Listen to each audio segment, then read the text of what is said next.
Hey, welcome back to another Ab Summer Target with Hockey Coach Frenchy directly for the beautiful country of Thailand on amazing great Wednesday night, July 9, 2025, middle of the week. Hopefully, an amazing great week so far and ready to rock and roll. Talking about the Montreal Canadiens tonight at the NHL news like we do usually. And tonight is a big subject. We're going to talk about the rebuild team in the NHL. It's a subject what the people thinking sometimes after 3 years, you can win you can make the playoff, everything like that. I think I'm going to show to you guys graphics, and that will give you a little bit. Well, maybe maybe to be patient a little bit longer. But I think it's a great work by the website did somewhere. Not remember which one, but I remember anyway. I'm going to sharing with you that, and we're going to talk about fun thing around the Montreal Canadiens. It's the downside of the season right now. You have 2-3 weeks in July where there are not many activities. The GM take maybe a couple of days off, everything. So that's what we are right now. And that's the reason maybe I will skip the show tomorrow night. And I'm focusing on other evergreen video. And then I'm going to focus on that for the next couple of days. So we'll be back maybe, but not maybe. We'll be back Friday night for the fun Friday night. And then I'm going to off at Thursday, Saturday. Something change, check your notification. With me, you never know. I missed the show off in the morning, so maybe I will pop up here. So that's what we're going to do. Don't forget the, excuse me, we have the pool question in the chat. You can answer that. And I'm going to stop it right here. I know we have Mr. Marko in the green room. I'm going to bring him right now because I want to talk about something here right away. So tonight, guys, I'm not alone. I'm Mr. Marko Larabie, directly from Hawkesbury, is in the house tonight.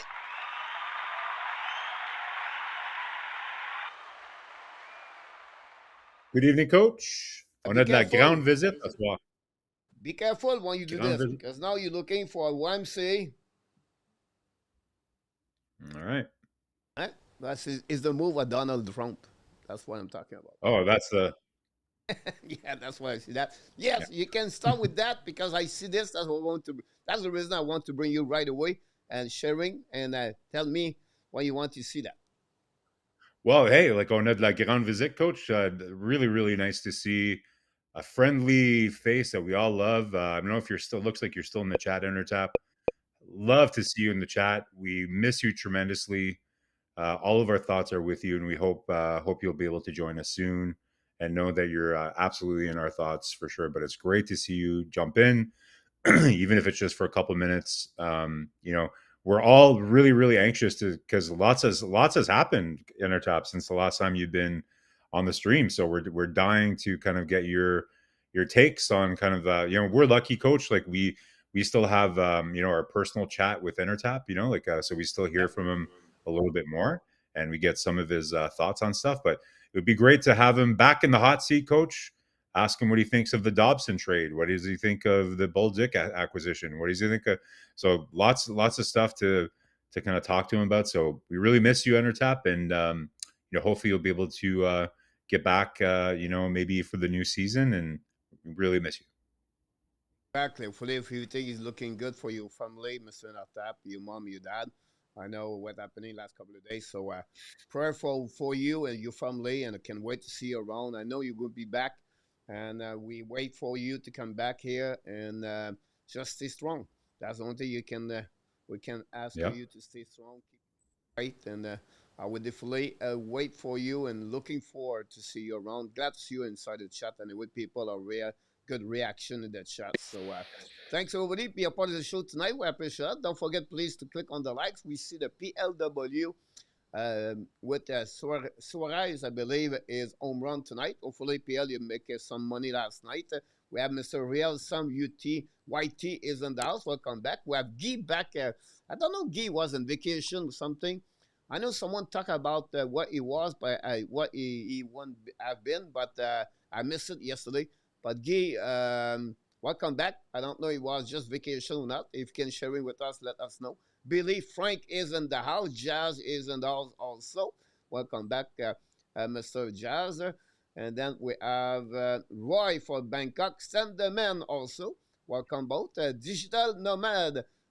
Reggie, I'm going to call you after the show. I don't know, it'll be too late for you, but I'm going to call you. It was great. I got a phone call from Maurice Robillard yesterday. Mm. Uh, it's fun to connect with the people by text. Roy texts me every day, almost every day. Some people text me all the time, and I'm not, I don't care. People can text me. The people think I'm not going to do it. I won't bother coach. No, not at all. You can do it. Roger Bouchard text me. Yeah, but people keep in touch with me almost every day. So if you want to reach me anytime, Frenchy Leonidas back in the house. Frenchy is a late night, guys. Glad to see you around a little bit early. PLW with Eagle, Suarez with the home run. And then we have tried to pick it up everybody else. David back in the house. Welcome back, David. Gervais. And Peter August early in the house also. Peter, hopefully an amazing, great weekend. Glad to see you around. A great weekend, a great summer. I apologize for that. Billy talked a little bit between. Maintenant, toi, je vais d'avoir un bon club. Dobson, Boulet, Bolduc come. So they need to run 9 for better to have a good club. For this, RJ Calabro is in the house. Welcome back. RDP. RDP. I'm not going to like you. Don't think so? You're going to like me tonight with my comments about the Buffalo Sabres a little bit later, but we'll see what are going to Mm. happen about that. If I miss someone, guys, just before we change, we move. Paulo back in the house. Paulo will rebuild. He said the rebuild is over. Ozil Murphy, welcome back. Thanks to be with us. If rebuild did not work, the NHL will a slapshot league. About that, they get a four-cylinder working with a four top center. Send the story. If your goals look like you are still having issue with you, Mike. I changed I changed the the channel, whatever is it. I have one, two, three, four. I changed to two, but I apologize for that. We try to figure out what's going on with that. And then we have A2 is in the house. Welcome back. You doing just getting older. A2, yeah, we feel that get older. Marko is very young, so he's no problem with that. And we'll start with the headline. But first of all, go to look the subject of the night, if you don't mind, Marko. And it's about do rebuild work. I'm going to give you guys a couple of information about that if you follow the channel. But today I'm talking about not done yet from Ken Hughes, and maybe we go have another big splash. And then yesterday morning I talked about this morning early the trade NCA shocker and from Edmonton Oilers and the NCA with Kevin McKenna. So that's what we got yesterday on this one, and then we're going to hit the headlines. And the headline will start with always we do with the first one with Marko. And Marko, you have something special because I did not figure out what it was all about.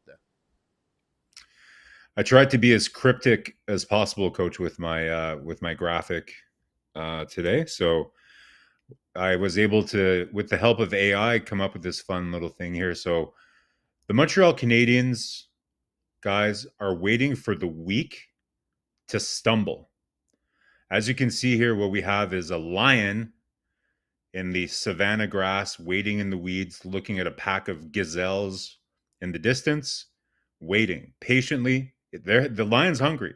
The lion is very, very hungry, but he's waiting for the right time for one of those gazelles to hurt his leg, to trip, or to he just notices that one's a bit slower, so that he can make his move. Right? Lions, they don't waste energy. They wait for the right opportunity and then they pounce.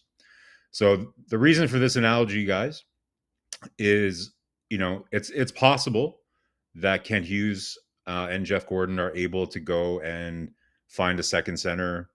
Maybe in the next couple weeks, it's probably going to be very quiet, right? But there's going to be probably still some more trades going into training camp. But I think the real opportunity, what it's like, right? Like at the beginning of the year, most teams, they want to see what they have. They want to see, okay, well, how's this all going to come together? But then what makes this year very unique, Coach?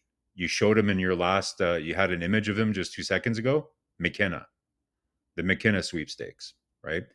So I think what's going to happen and where the opportunity is going to be for Montreal is within the first, like, let's say we get into November and there's some teams that just realize that it's not going to happen for them this year. That's where maybe Kent Hughes will have a different opportunity to go out and get a second center. right? Just because you might have some teams that just decide that they need to change directions a little bit and give themselves the best chance for Gavin McKenna. So, of course, we all, Kent Hughes talked about it. Like, it's not easy to put together a perfect team all in one summer, right? Like, it's really hard. Kent Hughes and Jeff Gordon have already done an amazing job putting together, really improving the team with Dobson and with Budzik, and a couple of depth moves, as well that have been pretty good. So listen, like we're hopeful. We're hopeful that maybe something can shake loose here before training camp. But I don't know if you agree, Coach. But to me, the way that I see it, there's not going to be a lot of teams that are going to sit on their hands for super long. Nobody wants to be in the middle this year, right? Like either you're going to be in the mix, but if you fall too far behind, they're going to want to make changes and just go for McKenna. So maybe that's an opportunity. Maybe that's where Kent Hughes will see his opportunity to go and get that second center that we've been talking about. What do you think? I said, Marco, about this. Remember, like, this is different this summer compared many, couple of years ago. Salary go up, Marco, right? The salary get higher this year. And then you have team right now after July or middle of July with 20, 30, 20, 16, $15 million in the pocket that you can spend. And they have a team Yeah. all struggling with a salary cap. And then some roster is not filled up yet with 20. We have no move for the last couple of days, at least 4 days on the tracker of the UFA. So the team right now are not on vacation, but they're waiting. I think we're going to see more trade we expect usually in August, September, and October before the season starts. Because at the last minute, Marco, you're going to realize, hey, we need to get better. If not, we're going to miss the boat again this year. We're going to miss the playoff. So I think you're going to see some movement more a little bit late in the summer. Like usually we don't see that maybe after Thanksgiving. December, they realize after Thanksgiving we have to make a move. If not, Montreal did Carrier in December, I believe it was last year. So Yeah. this is what Yeah. I expect Montreal to do that. We're going to talk about Rumor, but you're right.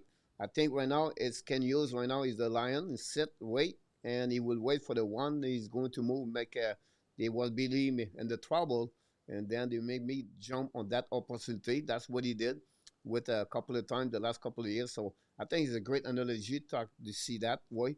And I feel the same way like you talk about the fact like Montreal is going to maybe make another splash before the end of We the could. beginning of the season. So the only thing, Coach, that I'm thinking is that, and listen, like I like the Bolduc trade. I think it's a good trade. I'm really high on Zachary Bolduc.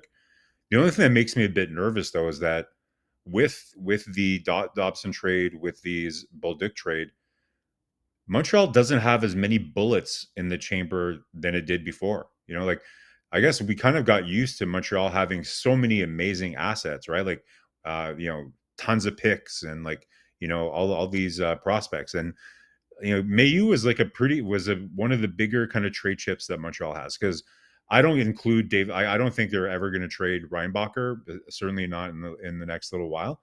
So a lot of the trade pieces they have are not blue chip, right? Like if you're talking Joshua Roy, if you're talking Owen Beck, like players like that, you're going to really have to, and Matheson and things like that. Like they're good pieces that teams are going to be interested in, but I don't think they have the same amount of value as they do, like Mayu and the first round picks did, right? So even when the opportunity does come, let's say a team does stumble, Coach, maybe this is something we can try to find time to talk about tonight, but maybe Montreal will have to trade a roster player to get that second line center.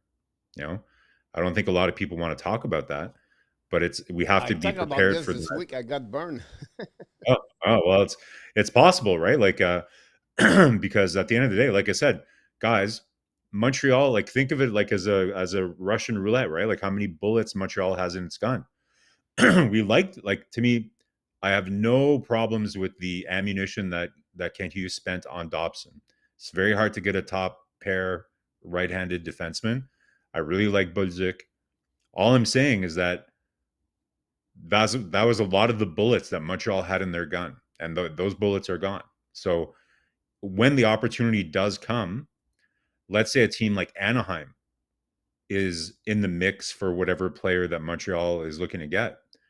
Anaheim probably has more assets left over to, and Columbus, like there's all these other teams that have all these assets, right? So it's not just finding the right opportunity now. Now it's a bit more challenging for Kent Hughes to have the assets.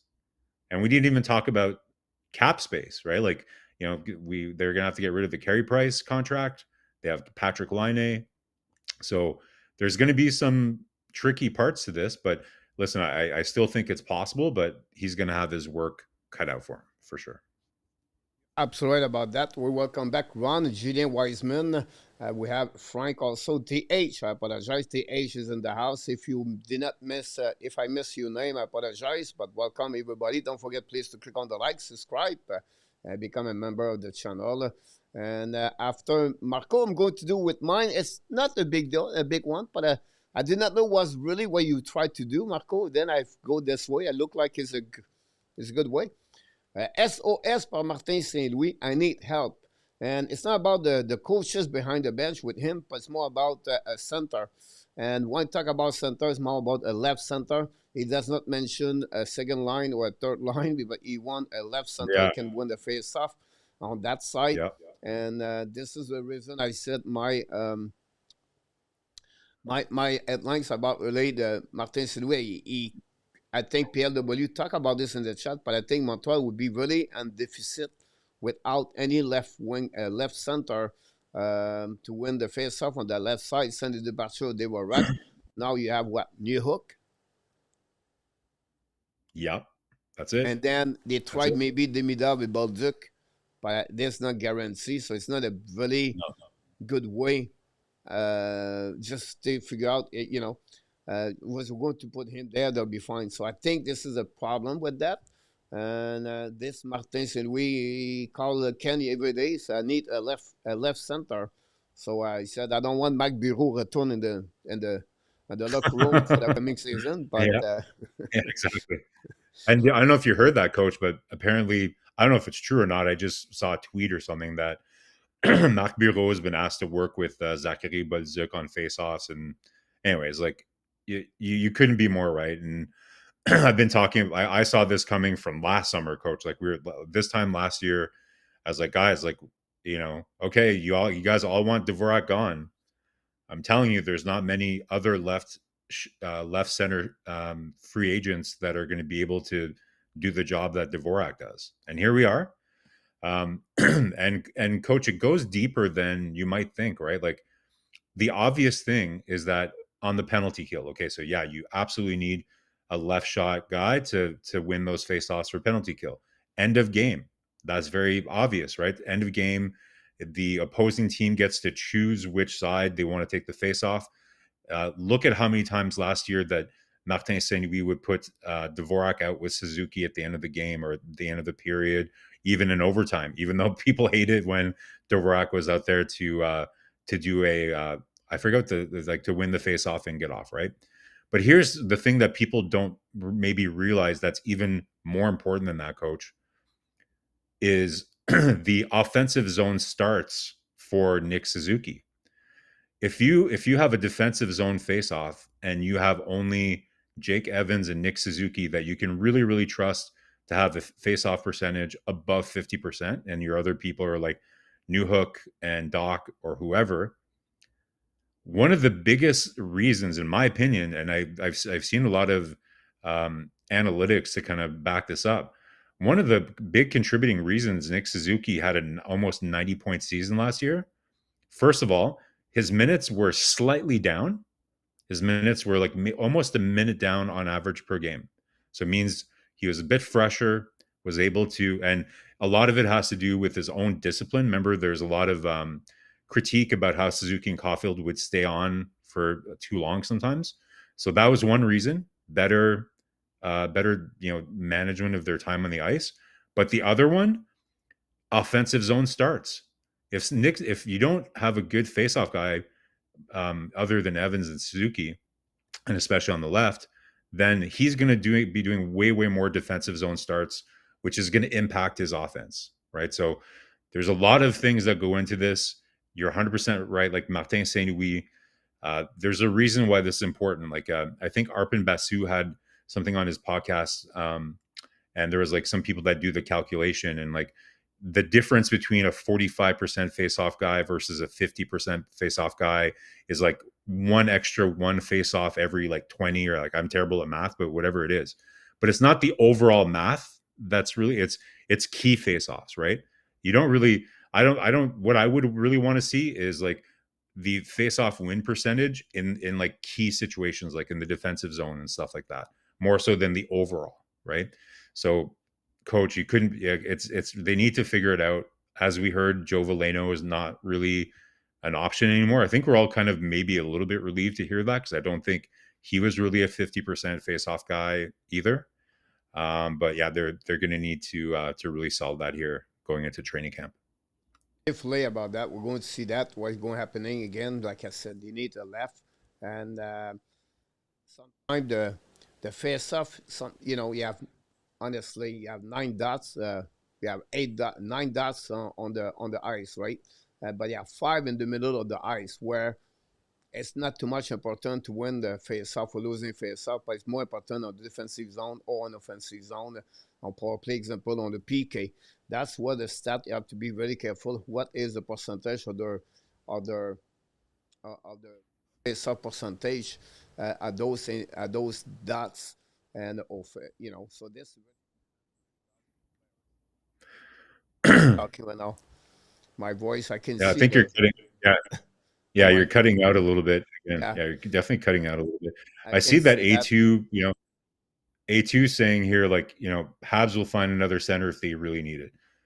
Okay, but like it's not just any center that they're looking for, right? Again, like you need somebody that's going to win faceoffs.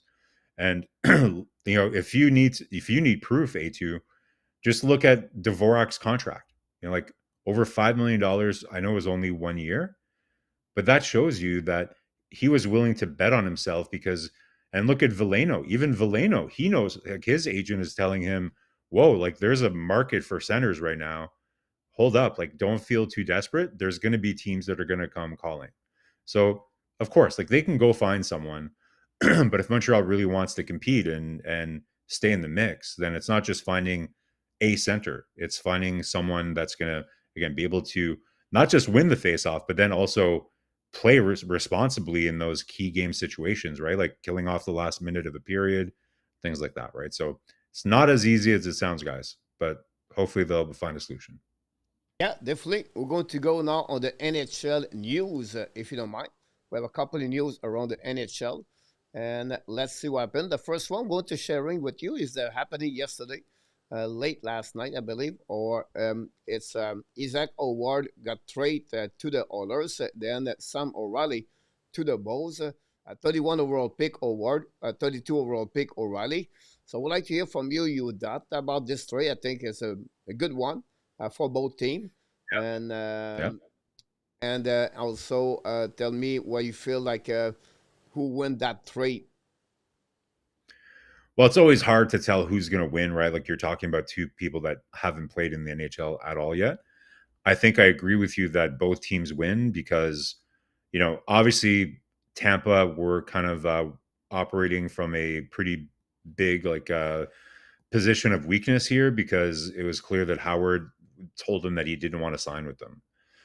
So I think they do really well here in going out to get what some people think might be in the long term a more complete player than Howard.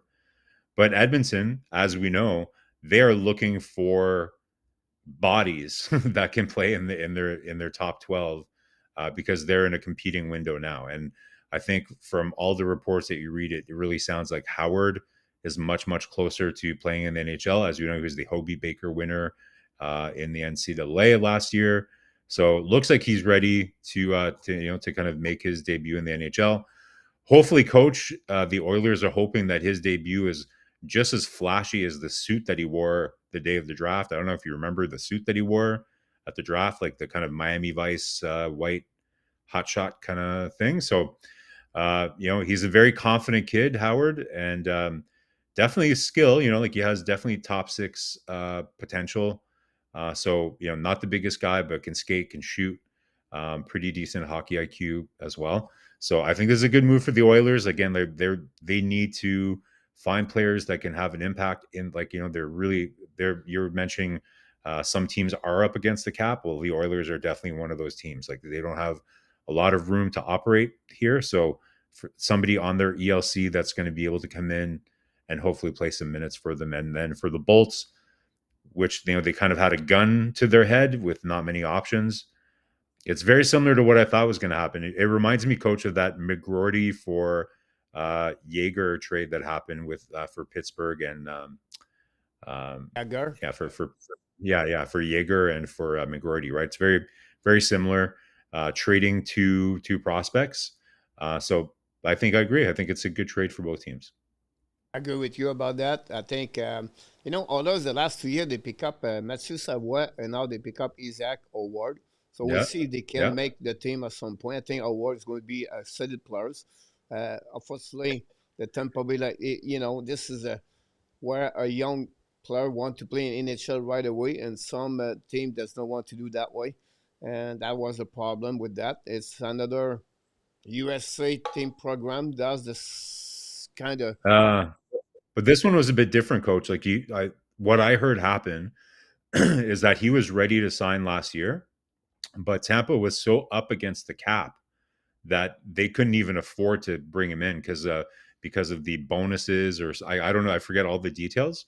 Okay. But it's not that they didn't want to sign him, but they just really didn't have the cap room at all. And that made him really upset. They chose to kind of, instead of signing him, they chose to do something else, which ate up that cap space. So that's what was frustrating for him, is that he felt he wanted to sign his ELC, maybe play some playoff games last year. But they made a choice not to do that. So it's a little different from McGroarty, who was basically the Jets were saying, no, we think you need to go back, or we're not going to guarantee you a spot in the NHL. That's a little bit different, but you're right. There is a pattern there of NCAA players having a little bit more cards. I guess that's going to get a lot worse with the new CBA and also with what we're seeing happening between the CHL and the NCAA.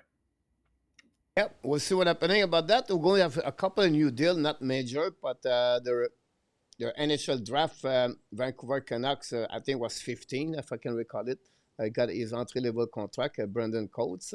Then minor contract for Stranges and Morton at Dallas and Calgary. Then we got the entry-level contract for Edmonton Howard. So minor deal and also quiet on that side with the UFA. So we have to see what could happen after that. I want to talk about the World Junior Summer Showcase. People said that when you start to looking for the new draft prospect for the upcoming year, it start right there. Right there, July 25th. This is really where you're starting to make you all the players you're looking for the upcoming season. And that's happening this week of the July 25th to August 2nd. For team, the USA, Sweden, Finland, Canada. I don't know where exactly it is, the World Junior Summer Showcase. Usually it's in Colorado Springs sometime or Minnesota, but I didn't pay attention to the location on this one. But but watching guys, Sweden. Sweden have a really, really look great player prospect 2026 NHL draft. And that's what our team I'm going to looking for. The USA is packed, really packed with a great players like Ezerman, Cole Hudson can play. They have a lot of good players at 19, 20 years old. So this is one you have to look about this. See if you want to know a little bit more. The NHL Draft 2026, many of them are going to be part of the team for that tournament. So I just want sharing this with all the people. Quick question, yes or no? Do you think Lane Hudson get 60 points for the upcoming season? I think so. Like, I think he'll get more power play time this year. Like there is at least the first 2 months of the season where he wasn't on the first unit power play. So I think he'll start there right away. I think Montreal's power play is going to be better. I don't like. I think Dobson is going to take away some of his 5-on-5 minutes, which I think is a good thing. At some points, coach, like he was playing like 24, 25 minutes. I think that's a little too much for him at this stage. But yeah, if I had to, I'm not a betting guy, but I'm pretty confident that he can at least match what he did last year, even though I do suspect that his 5-on-5 minutes might go down a little bit. Yep, I agree with you. The NCAA get better. And I'm talking about Gaben McKenna. But yeah, other plug guys move up switch the league. And this will be really better to watching the NCAA compared like a couple years ago. Because you have players from McKenna and other, Langstrom, Smith, and I can go like the list is like, wow, impressive. And how you feel about that? First of all, 700,000 for his contract or this deal, really again impressive. I think it's a good move overall for me. But how you feel about this? Well, I think it's a good move for McKenna. Like there's, to me, there's not very much he had left to prove in the Western Hockey League, in the CHL. In my opinion, so I think for him, really, coach, we know that the big difference, playing in the CHL versus playing in the NCAA is that you're playing less games. There's more opportunity to be in the gym, get stronger. Of course, they're still going to be in the gym when they're in the CHL, but you're only playing, one game a week, right? So you just have a lot more chance to be in the gym, focus on your training, get stronger, bit better. And then, obviously the players are a bit older. You could like maybe the elite players in the NCAA. There's still a lot of elite players that come from the CHL, but overall, it's hard to argue that the level of play is not higher in the NCAA. Now, so it's a good move for McKenna. I still haven't. I'm not going to lie. I have to read into more kind of what the transfer rules are and everything. But the impression that I get is I'm really concerned, for the CHL. But if you're being honest, uh, I've seen both arguments being made about how the CHL doesn't pay its players at all. It's not a huge business, but they still make money. And I get that those owners don't make tons of money. Like the rinks are not huge. There's not huge TV deals. But I listen. I get both sides that it's going to be hard to keep the top end players in the CHL. But as a Canadian, you love having the CHL. It's a really historical thing, part of our culture. Canada is not just about having six NHL team guys. Like it's about having all the best junior leagues in the world being in our own country. So I'm kind of torn about it. I understand the business side. I understand all that, but I just hope that there's a way that we can make sure that the CHL stays healthy while giving the opportunity still for these exceptional players. Because I think, coach, what we've seen, is we've seen players that get kind of stuck, right? Like they're too good for the CHL, but they can't go to the AHL, right? So that's a big problem, right? So you end up wasting like a player's time, going back to the OHL for a full year. There's different ways to solve that. Some people think that the draft eligible year should change to 19 instead of 18. There's some really good arguments to be made there as well. But this, I coach, I don't think we can understate how big of a change this is to lower level hockey, feeder leagues that are going to be feeding the NHL. So it would be interesting to see how it plays out, but certainly this is going to be an exciting time for Penn State. McKenna is an exceptional player, and this is for sure. I think, I guess the last thing I'll say here, coach, is Hagens. He made this bet last year. He was slated to go first overall. He was, the unanimous choice to go first overall before the season. He didn't really kind of like, not to say he had a bad season, but he wasn't dominant there. And it's hard to be dominant because it's all men. So there's a calculated risk there for McKenna. Like, will he just, kind of maintain his first overall rank, or will he see the same kind of impact that James Hagan saw with his draft? Right. That's it's an interesting thing but I would be surprised because McKenna, I would classify him as an exceptional player, even and above Hagen's. So should be interesting.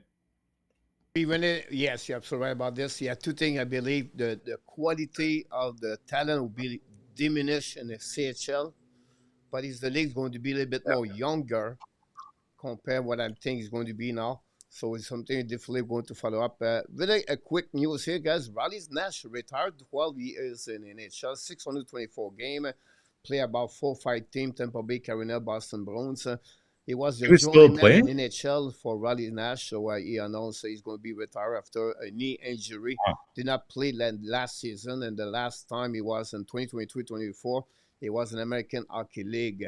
So that's another players Okay. that retire. I So hadn't heard that name in a while. I thought he'd retired a long time ago. yep, yep. Okay.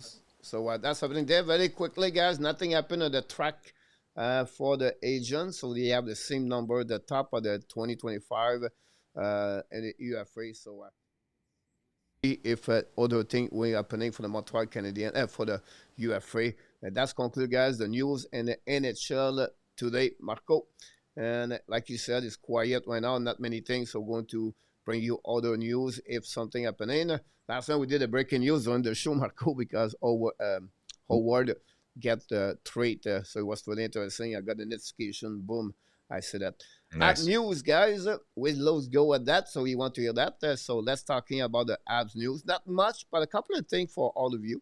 And we're going to start with Budzik and Demidov as a center. So I would like to hear from you what you feel about that. Is it just to look about this? But it looked like Budzik could be a center in NHL from, I don't know who said that in the social media. Yeah. Well, like I said, I saw something get across my feed that the Habs have asked Marko Larabie to work with Budzik this summer on faceoffs or whatever.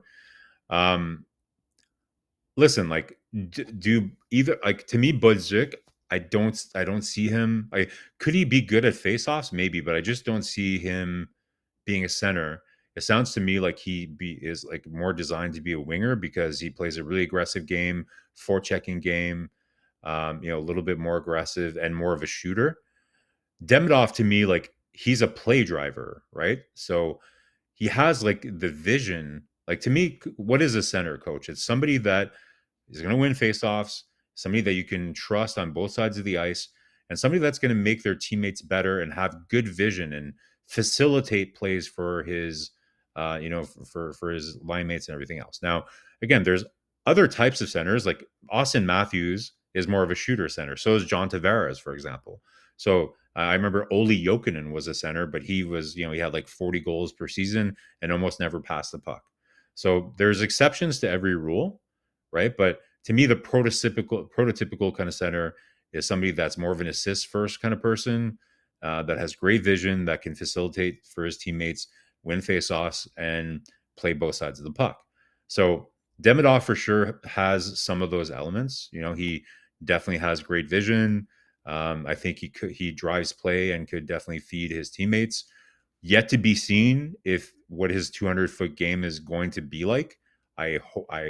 Montreal to be successful, he's going to really need to be good in that sense.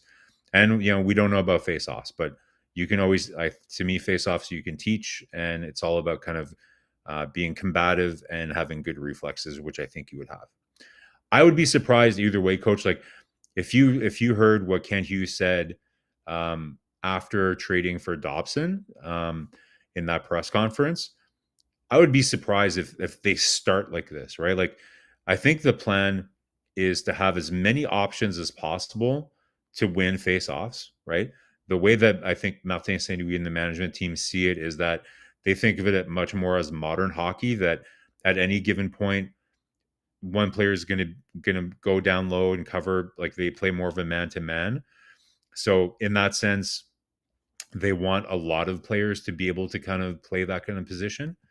But I would be pretty surprised if either Budzik or Demidov were to start at center.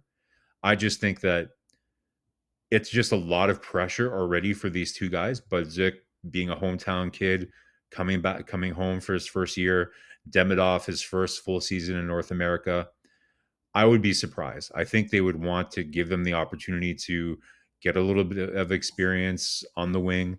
Um, and so listen, I think it's going to be by committee. And if they're not able to get a true second line center, they're going to rely on a little bit of everybody to be able to take face offs and stuff like that. But so Does Demidov have the potential to be a good center in the NHL? I think the answer is maybe. Do I think it will happen game one of the regular season? I would be very, very surprised. Right. But like you said, someone said that on the social media again. I'm still at the jail yet, but I'm other Mm. location. But I think every player should learn to make the face off now because they have so many times the center is get removed for the circle for the dots Marco. So I think a winger like Sakoski example or Josh Anderson or those players have to learn to make some face off Marco. If not, uh, so Yeah.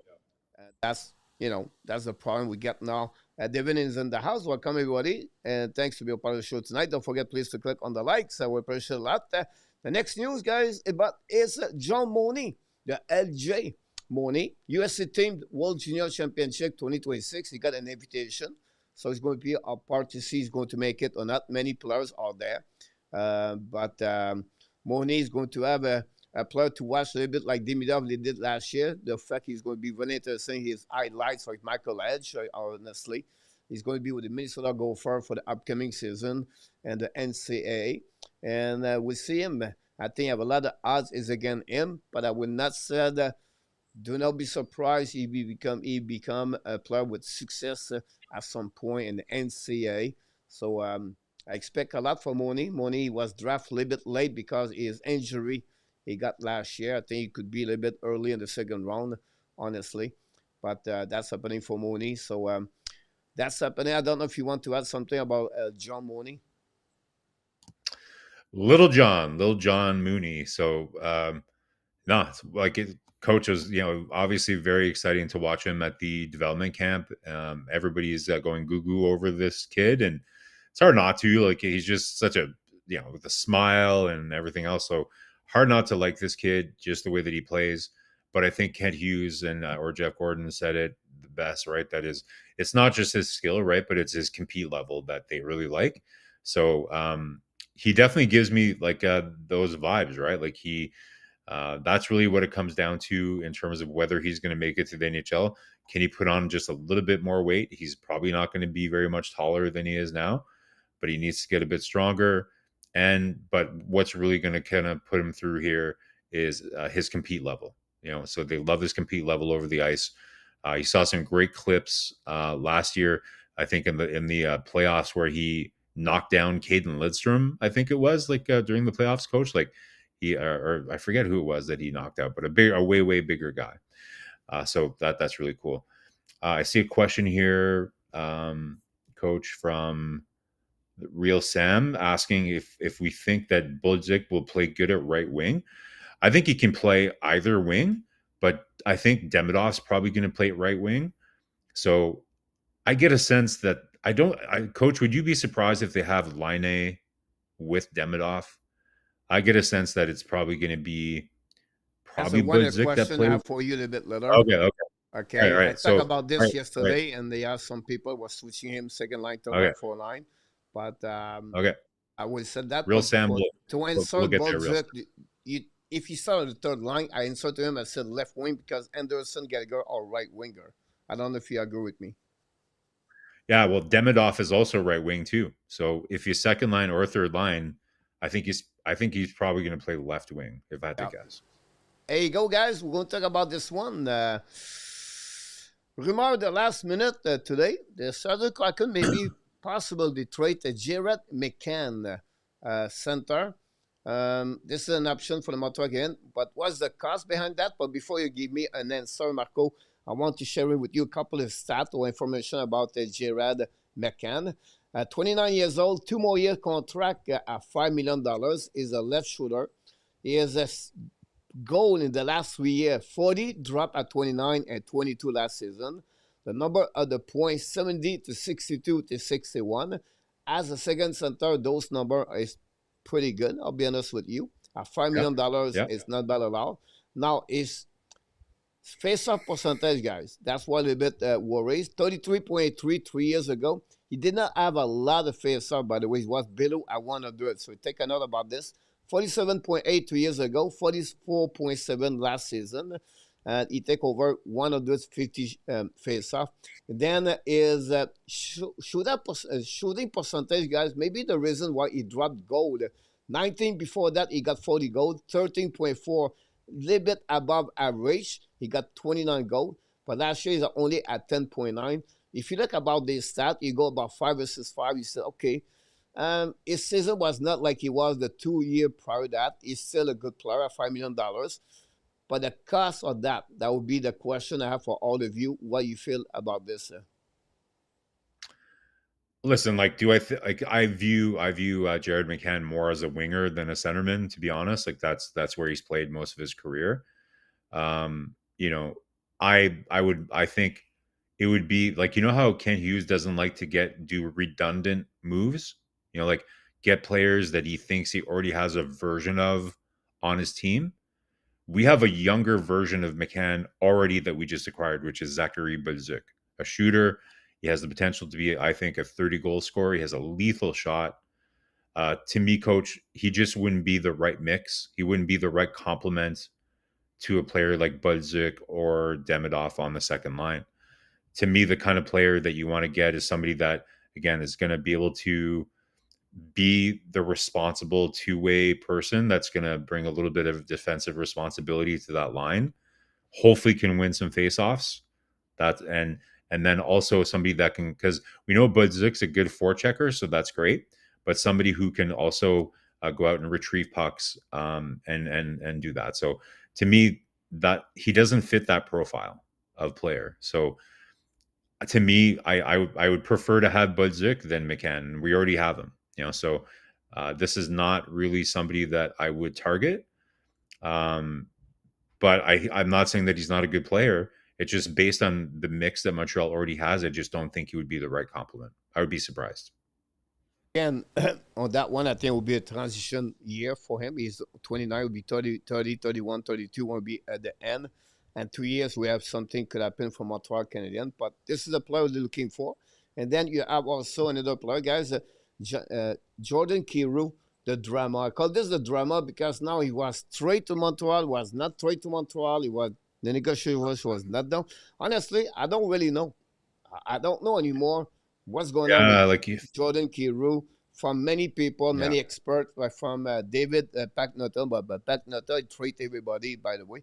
But but Frank Frank or Saravalli, yeah, Frank Saravalli, yeah, and even Marco D'Amico, our friend of the show, has mentioned it as well. So, Coach, I don't get this. Like, it's almost the same conversation I just had about McCann. Montreal, I get that Montreal fans, and it sounds like the management team want to get another top six player to play with Demidov, right? Does anybody remember that we have Patrick Laine on the team too? So I don't know, like where does it, like, unless you're moving out Patrick Laine, and that's not going to be easy to do. I just understand kind of why you'd be bringing in Jordan. Like, first of all, based on how much he's going to cost, I just don't understand what he's bringing to the team that we don't already have. Like, again, you're bringing in like a potentially an 80-point player on average, 30-goal scorer into your top six, but very similar to, I don't want to sound like I'm repeating myself, but it's similar to what I just said about McCann. I just don't think he complements the top six in the way that Montreal needs. He's not a center. He's absolutely a winger.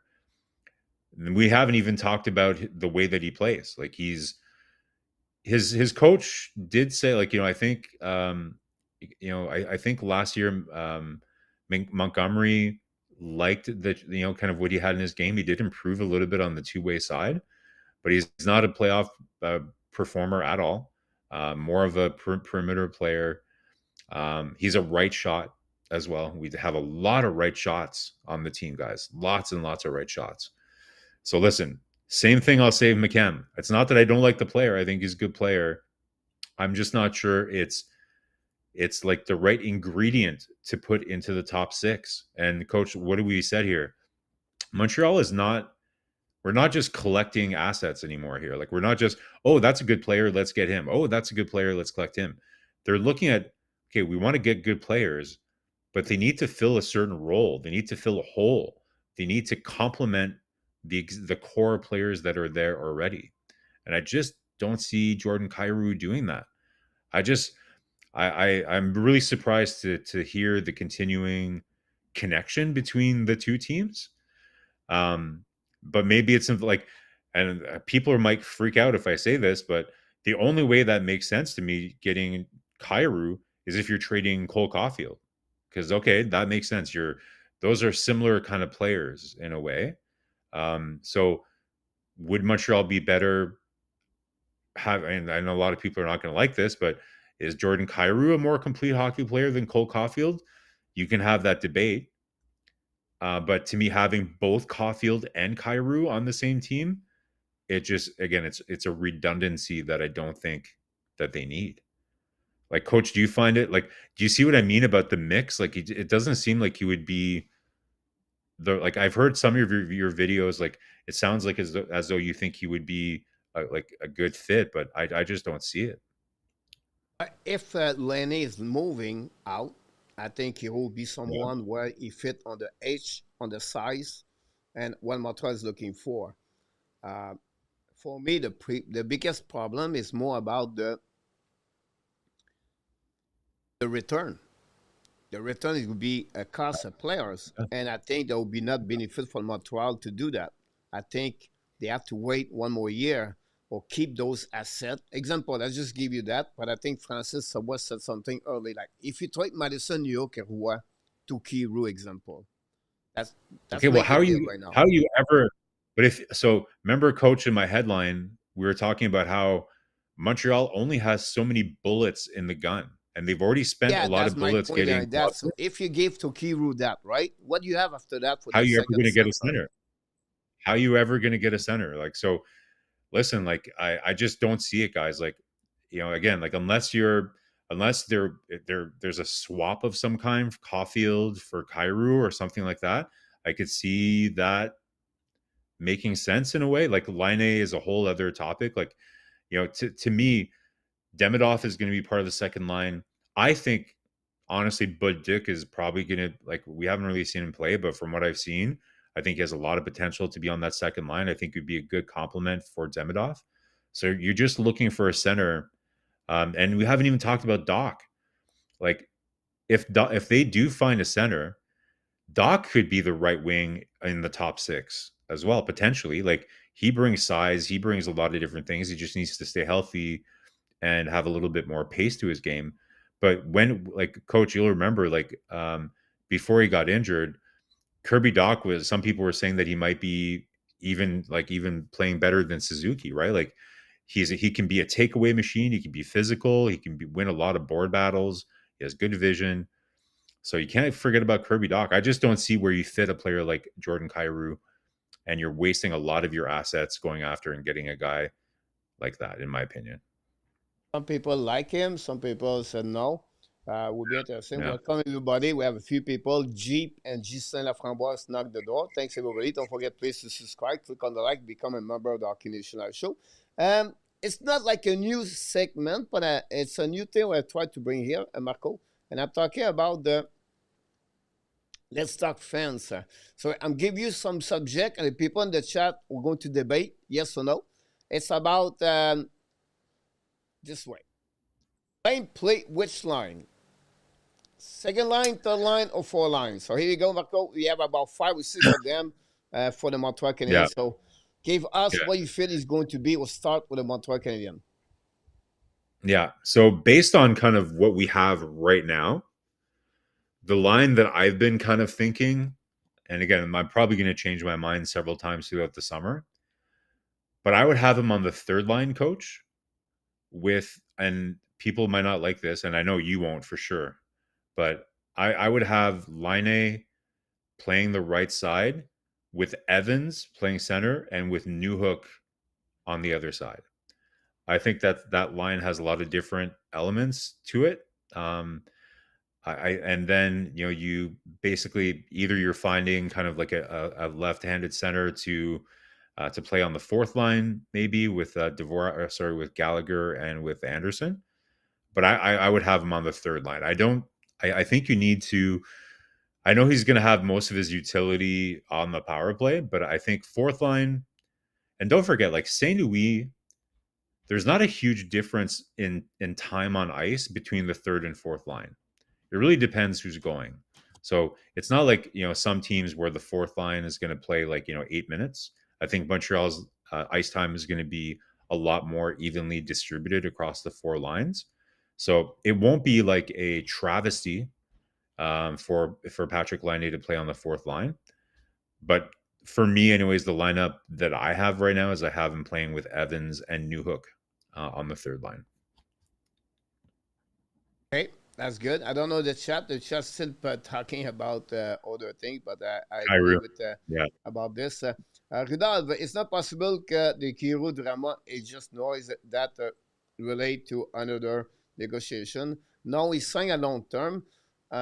Rudolph, behind that, Rudolph, it was before July 1st, where he have his close Marko kick in July 1st, and now he's willing to make a trade if you go to Montreal. So we'll see what happening about this for sure.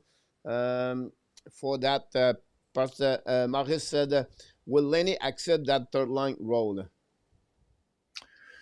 Well, that's we know, Maurice, the way that it works in for a good coach, faut que tu vends ton tabac, comme on dit en français, right? You have to be able to sell your wares. So if similar to what he did with Josh Anderson last year, not just with Patrick Laine, but with every player on the team, he needs to tell them and be very clear with what his role is, and have Patrick Laine buy into that. Everything that all the reports that I've heard is that Patrick Laine has been nothing but a perfect teammate so far. He accepted, there was a couple of comments that he made during the Four Nations about his ice time in Montreal here or there, but all reports that we've heard is that he's a good teammate, and I think he wants to play on a good team. And again, like if you're like I said with Montreal, it's not like a third or fourth line. There's like tons of difference. Like it's not like Toronto or with Edmonton where the first line plays 27 minutes a night. It's the ice. It's like more like the Carolina Hurricanes, where the ice time is more split among all the four lines. So to me, it's all about if Martin Saint Louis can show him the vision that he has for him, why he thinks it's a good fit on that line, where he's going to get his cookies on the power play, all those things. Then I think we'll be fine. I think Patrick Laine will be fine with that. Okay, next one. Power play Thompson or Patrick Laine? I don't think it's going to be either, right? Like, you mean on the first unit? Yep. I don't think it's going to be either, Coach. Like, I think it's going to be, Demidov on the first unit instead of Line, right? So, I think Slav is going to stay there. The only guy that really has a chance, I think, or is risk of maybe losing his spot in the first unit is Slavkovsky. He needs to start to finish, but who I think has the potential of stealing his spot though on that unit? Bolduc, not Line. Because did you see like how lethal Bolduc is in the bumper spot, Coach? Like his one timer and his release is out of this world. Montreal already has a couple of right hand shots on their first unit power play.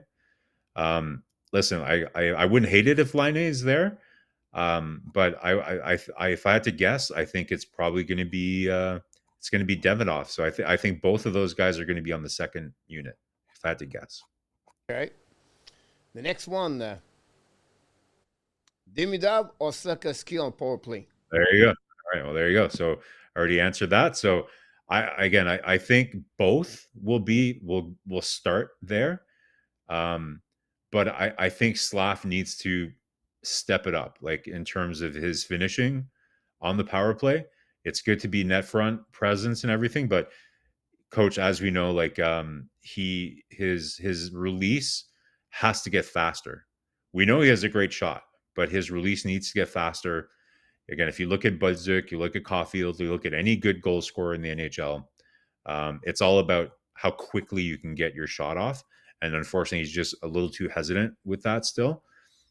Great presence though down low. Like we love that he wins those puck battles. So I think to me both are going to be on that first unit PP, but the one guy that needs to really kind of step it up would be Slav. I agree. Like, great comments. My chat so far was not going. I said, "What's going on?" And then he picked it up. Everything.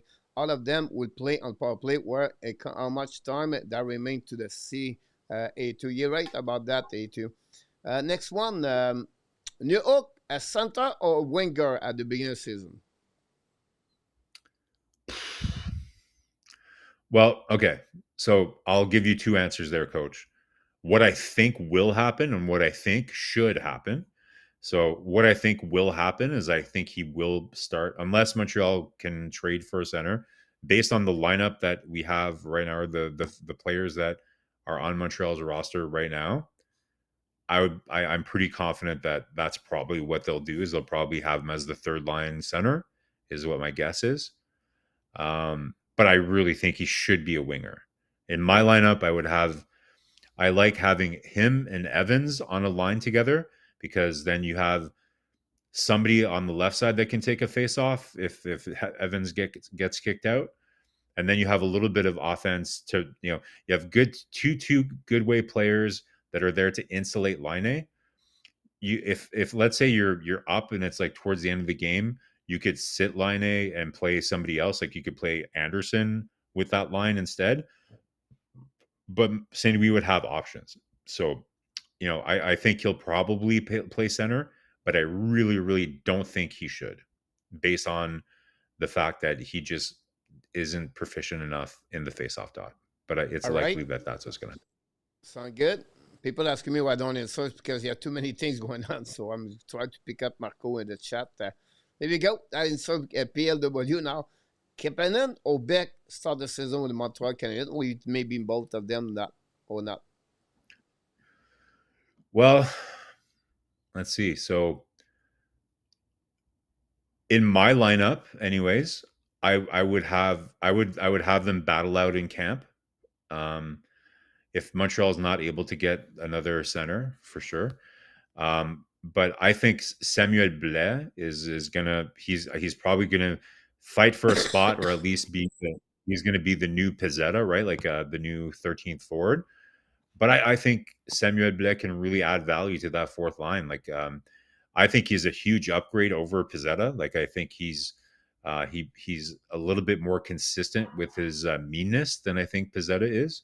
A little bit more hockey, game overall too as well. So I think it's going to be tough. I think probably Kapanen has a little bit of an edge to stay closer to the team, just because I think Hughes and Gordon want Beck to play a whole full season in Laval again. But again, it really depends. Like, coach, you've heard me say this plenty of times on the show. I'll call it the Kovacevic factor, right? The reason I really wanted Montreal to go get a fourth line center that's left-handed is I don't want to just assume that Kapanen or Beck are going to. I don't want to just give them the spot, right?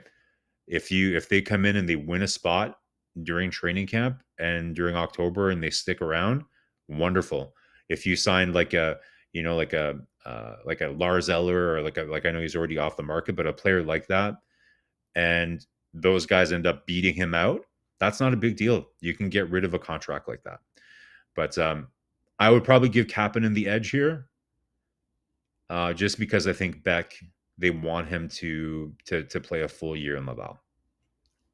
Yeah, will be interesting. I think both of them is not going to be with Montreal. One of them is not going to be with Montreal. They may be open a spot for 13 forward, and we'll also see. I still believe Montreal is going to looking for PTO Marko at some point, and Maybe. Sammy Blais was not the NHL last year, so he have to prove he can deserve to go back in the lineup in the NHL. But we'll see. Start the plot Montreal need anyway. It's a bit skill better at Marco Pesada if you compare that. If you want to compare 13 forward for that one. Next one, Newark on PK or Gallagher on power play. What I said that, guys, because the power play unit number 2, just an example. Let's say we have Thompson there. But after that, you have Laney on the side, Budzik on the bumper. You have Kirby Duck at the goal line. And then you have a choice now. Gallagher, Newhook, or Anderson. Yeah. Okay, so first of all, before the power play, I would say like we've talked about this before, Coach, that I really hope that St. Louis does the same exercise with Newhook that he did with Anderson last year and give him a role on the. So as you know, they lost Armia as a winger on the PK.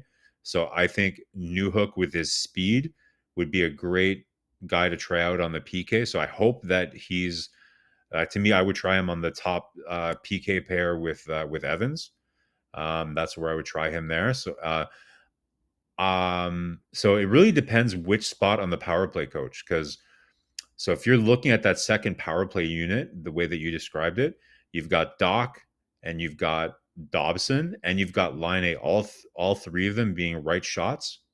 So just to give yourself more options at the point, especially, I would probably have Newhook maybe playing the point on that unit, just because, again, with his speed, if ever there's a turnover at the offensive blue line, I'm confident that he can get back and at least try to break up the play. He has relatively good vision.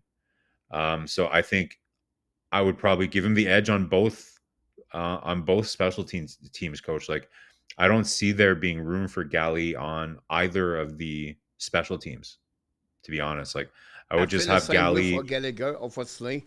I think he's an Yeah, extra players. So if the 5 players they yeah, are there, it would be the pickup. It would be the player right there.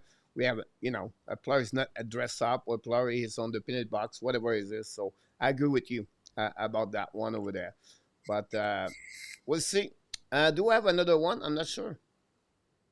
I think I'm done with that. So let's start. That was those were pretty fun good though. for that. I think it Yeah, was those were fun to fun. see that, to sharing that. I think that's a good debate for people in the chat. Some people, Randy talk again, Thompson or Laney on the first. Budzik is a million time better option que Gallagher on the power play. A2. Brennan would be sitting on the bench this year. I agree with you, A2, about that. I think Budzik is underrated, guys. I watched many videos of him, junior, but also like last year in the 7 goal, Marko, on the power play, Budzik, and 4 of them were straight on the right there in the middle. So this could be, when we talk about The the bumper there. overload, Yeah, right? On the power yeah, play, right? It's 1-3-1, honestly.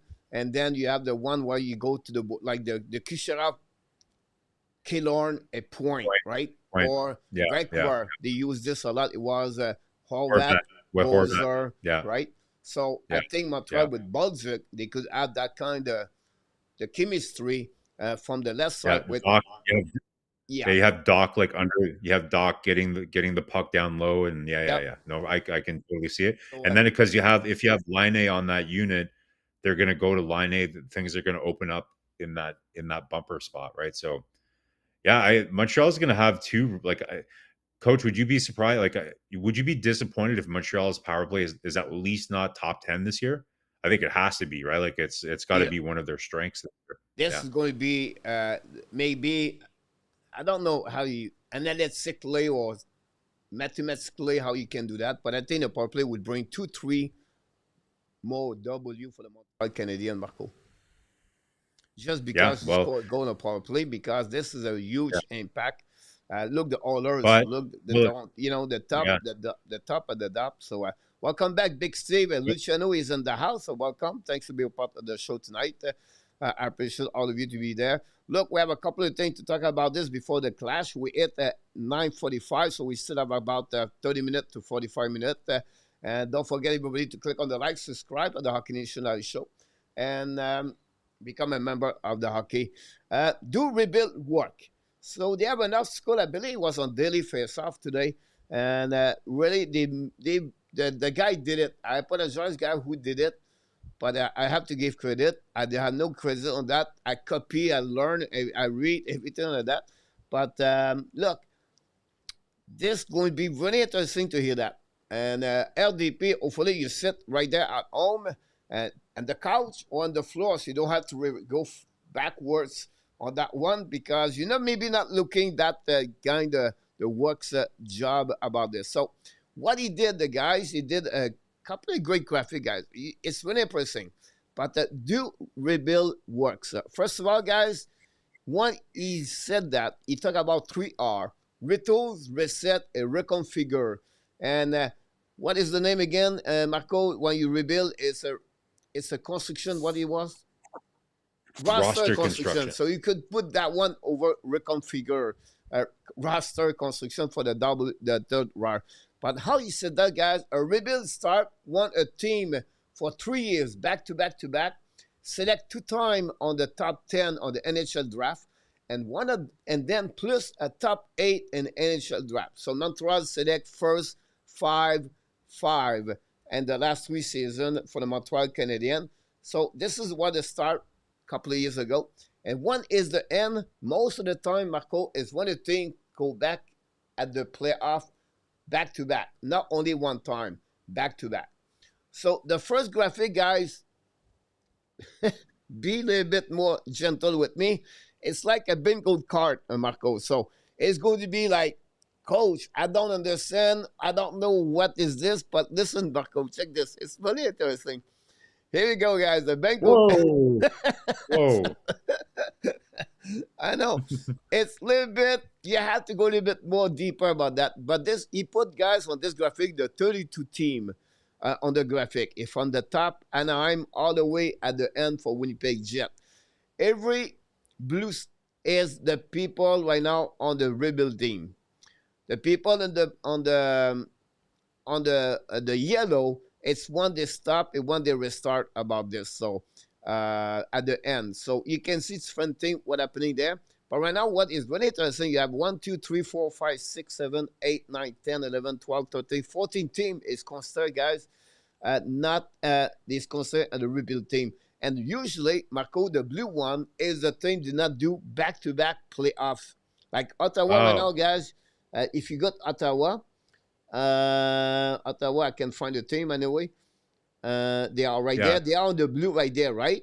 You can see start at 30 and 2018, but never make the playoff until the last season. So they're still in the rebuild until they make it this year. To me, the crazy one is New Jersey. New Jersey, coach. Like, look at New Jersey on that one. Holy cow. So New Jersey, guy, they never come back twice back to back to make the playoff in the NHL. Wow. That's really crazy to think about that, right? Yeah, like, when you think about it, coach, like everybody obviously thinks of Buffalo as the craziest story in all of professional sports, like, the longest drought of postseason activity and yada, yada, yada. But nobody talks about New Jersey. And look at that. Like so are you saying they've only made the playoffs once since 2011? They made the playoffs 4 times since 2011. Okay. The bold number is that they made the playoff about that. They made the playoff. So Anaheim example, guys, since 2019, they are not there. The Boston Bruins last year was the first time they not make the playoff. Maybe at 2015 also. Then the rebuild of the Buffalo guys is right there. 2013 guys, all the way there. And the Buffalo, Marko, never been one time, only they finished at 19. The Calgary Flame, they are right now the retools. The Carolina Hurricane guys, they have never been in the. They changed the gear stop at 2020. But look about this for almost 10 years. Carolina guys was not. It was and the straits right there. So you have Chicago. That give you an idea. I really like it. I studied this more yesterday, but I'll give you a little bit more what a rebuild works or not. And it's really interesting. Now, Washington or Winnipeg, guys, the last 2 seasons, they are back-to-back on the playoff. But look, Winnipeg before that, 2006 all the way to 2019, guys. So you have some stretch, guys, really, wow. Before the San Jose Sharks 2020, guys, look, this one with Marlowe and Thornton and Burns, everybody. San Jose was pretty good. And they are on the white right there. Look, the Dallas Star, really impressive Dallas Star. Since 2006, guys, the Star, they never been. They've been one, two time, guys, three time, and 15, 20 years. They've been three time over 20 and descending, Marco, the Dallas Star. Yeah. Yeah, like I guess some of the questions we're getting in the chat here, Coach, like for Montreal in particular, I guess, is how is it that they're considering that they've been in a rebuild since 2018? Is that because when was the year they drafted Galchenyuk? Yeah, it was the year where they dropped from 2021, and then you can see after that they go out of the playoff at 28, and they never been back in the playoff after that But until they hit but the they have it here. 2021. They have it here as 2018, where the rebuild started for Montreal. Yes, because what happening there is the last, like before that they won on the playoff all the way. They never been out of the playoff twice back to back. Until then, they did not make the playoff at 18, 19. So when you have 2 years back to back are not in the playoff or you are in the playoff, that's why start and open up. They start or they end. Right. Does it make sense?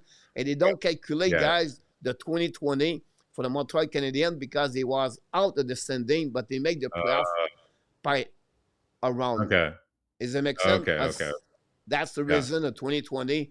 Honestly, if it was a normal schedule, they would not be in the playoff for that one. So that's why they not stop about this. And like next year, guys, Ottawa, Montreal, New Jersey, if they make the playoff, that will stop the blue line, Marco. Is it? Do you understand now? If they make the playoff, then they'll be back to back. Now they reset another one after that. Yeah. So listen, it's an interesting methodology to kind of analyze for sure. There's certain things like so, and I like the language choice. Like, what are the three R's again? There's rebuild, Retools and reconfigure. retool, reconfigure. So um, I remember, Coach, we had this debate. Like I don't know if it was last summer or maybe even the 2 summers ago. And you guys didn't agree. You and Entertap both totally disagreed with me on this. But I remember saying Montreal, they're not doing a rebuild because like Jeff Gordon and Kent Hughes, they had a huge advantage in their rebuild because if you look at what they inherited when they started their rebuild, they still had really important pieces of their core that were there. Suzuki was already there. Gooley was already drafted. And Caulfield was already there. So those are three players that even now in this stage are still considered part of Montreal's core. To me, a real rebuild, a lot of it has to do with like look at Chicago, Coach. Chicago stripped it down to the studs, even to the point where they traded Kirby Dach, right? Which was a player that was under 23 at the time when they did that.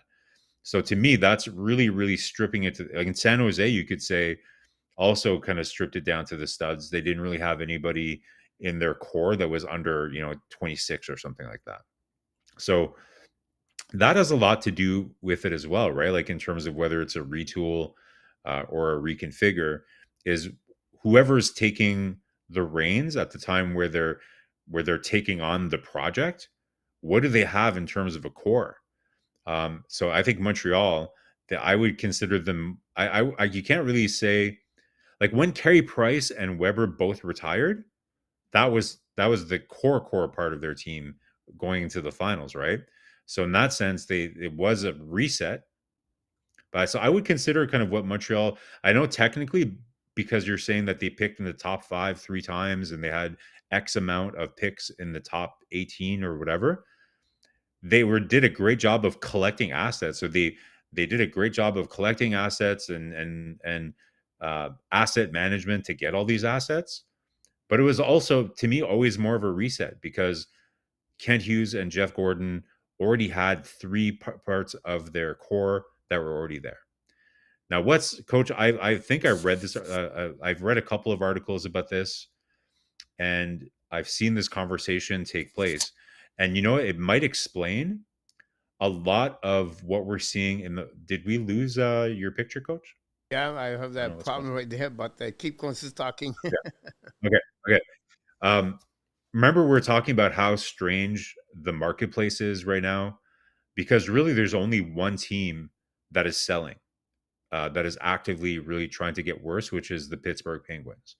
Now we talked about it. That might change in November when teams get off to a bad start and they finally realize that they should probably tear it down to try to go get for McKenna. But one thing that we're seeing, coach, is less and less teams. Like, sorry, let me be specific about this. Less and less owners believe that a rebuild is the right move because they just can't. Some of the markets can't take the hit to the revenues of the team, and some of them just don't believe in it at all. And it's so because for every Montreal that and Ottawa that where it works in like less than say 7 years, there's three teams that show you that it takes 10 years, right? So the track record, for the longest time you're always like, oh, you have to rebuild exactly like the Penguins did or the Chicago Blackhawks did. You have to kind of like, get high draft picks and then you have to rebuild that way. That's the only way to do it.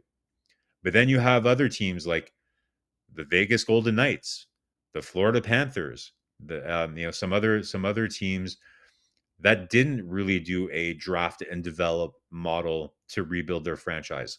They went full trades. And we've talked about this with Intertap before too, that there's more ways to build a winning roster in the NHL. There's not just one way.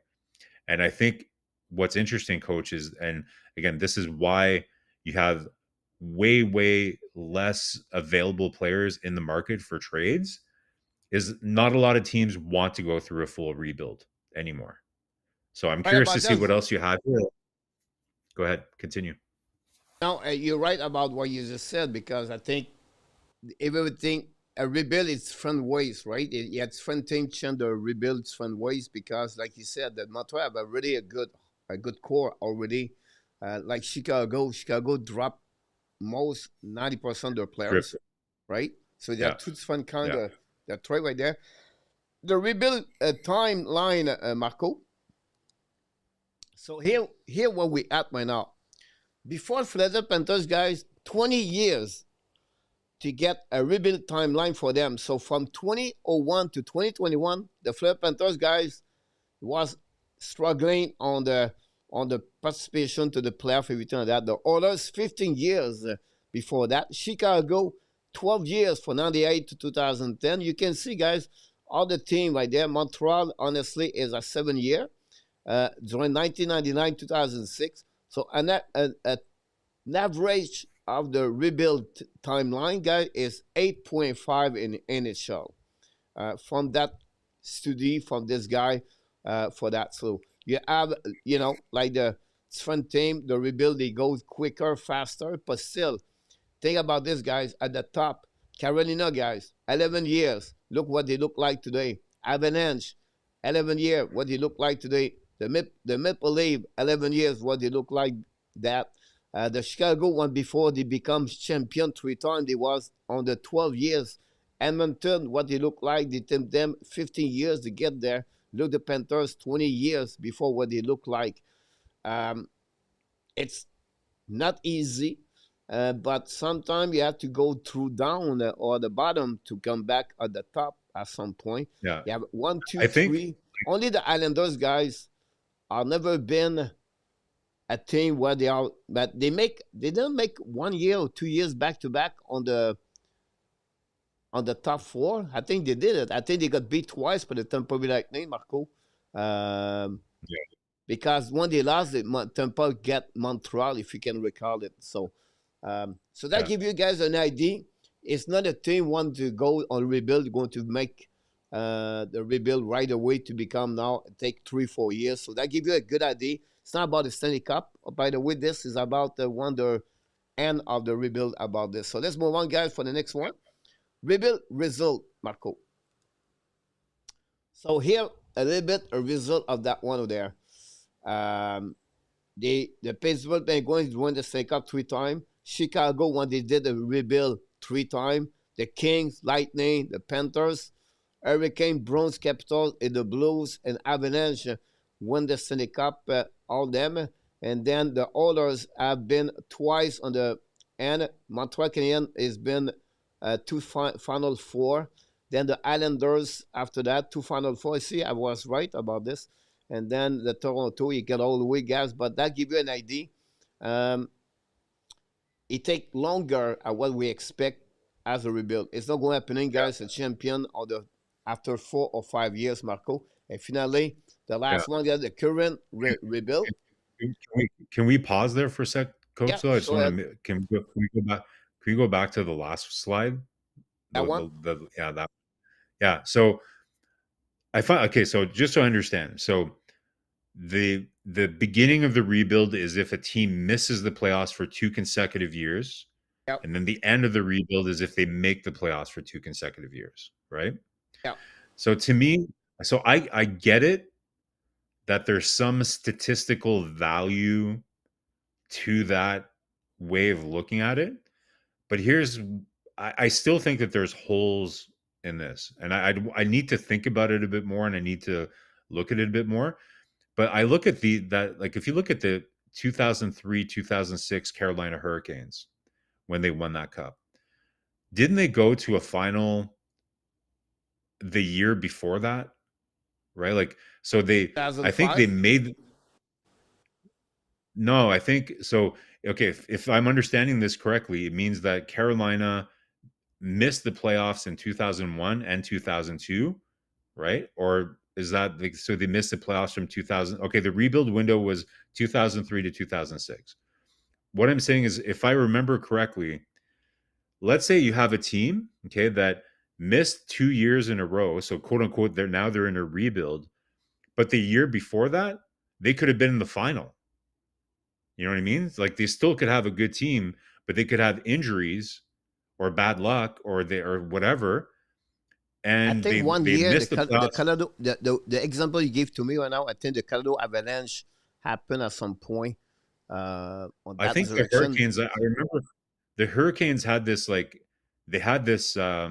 reputation when Eric Stahl first got there, where when the Carolina Hurricanes made the playoffs, they always went far. But then when they did if they sometimes they just didn't make the playoffs. So all I'm saying is that here's the core of what I'm trying to say, Coach. You could miss the playoffs for 2 years in a row, but still have a lot of really good players on your team and still have a lot of good assets on your team. But for whatever reason, you just missed the playoffs for 2 years in a row. I have difficulty classifying every single team that missed the playoffs for 2 years in a row being considered a team that needs to rebuild, because a lot of those teams might have really, really good players on it still. Here's the example, and now you're going to understand more. All right. And 2001, the Carolina make the last and the semifinal and the conference quarterfinal. They make the playoff back to back. Does that make sense? Yeah. Then after that, the two. Okay. So at that moment, the Super Chat, Larry Lavallée. So let's go with Larry Lavallée. Then we'll come back, Marco, if you don't mind. Here we go. Yeah.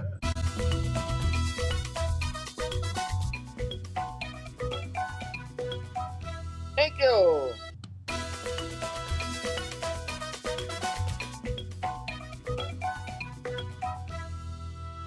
He did it again, Mr. Larry Lavallée scored a goal.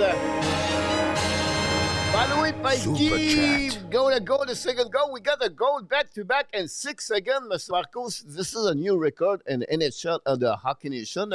Second goal.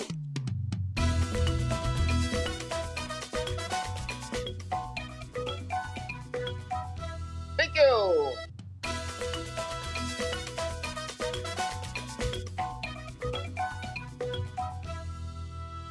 Here we go. Guy scored a goal. The second goal tonight. I'm going to give an assist, guys. I'm going to give it to Enartap, because Enartap was with us at the beginning of the show, guys. We'll give him a great assist on that one. And then we're going to get an assist to A2. Also, Mike Elliott got an assist. All of you. And now we have a goal. We have a hat trick, Mr. Marko is. There we go.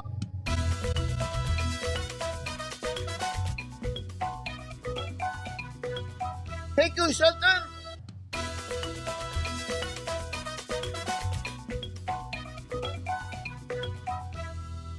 A hat trick in 1 minute and 36 seconds on that one. Thanks so much, all of you guys who scored a goal. On that one, we're going to give an assist Mr. Billy. And then Mike in the finished the 4 goal. Marko, here we go again. One more time.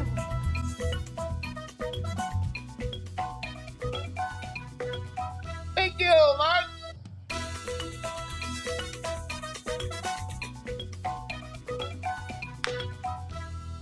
Here we go, Marko. Do you take 2 beers during that time, the 4 goal? Seriously, I'm going to get ripped. There we go, guys. Thanks so much for all the super chat. Very kind of you to do that at the Hockey Nation show. And it was a good exercise. Pete Martin got an assist on that one. Billy got an assist. 4 goal and side of maybe a record in NHL, by the way. 4 goal and 2 on that one. And Bush Bouchard comes in. Marko to score the 5th goal of the night. Here we go again.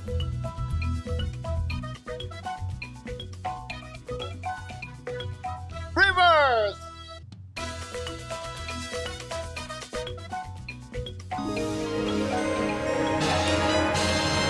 Here we go. PLW score another goal. Mr. Marko is counts again.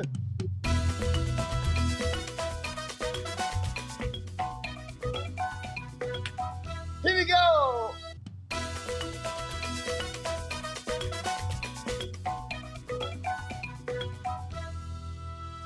It looked like we pick and André Racicot, Marko, right now. Wow. What a flurry of activity there, Coach. A flurry of activity. Awesome. Love to see Thank you so much, guys. Very kind of you. We appreciate that for all of you about that. Pull the goalie. Hate you about that one. About this one. Marko, I come back to Carolina about this. We appreciate that. Yeah, I think I forgot. Larabie gave another $120, Marko. Super chat.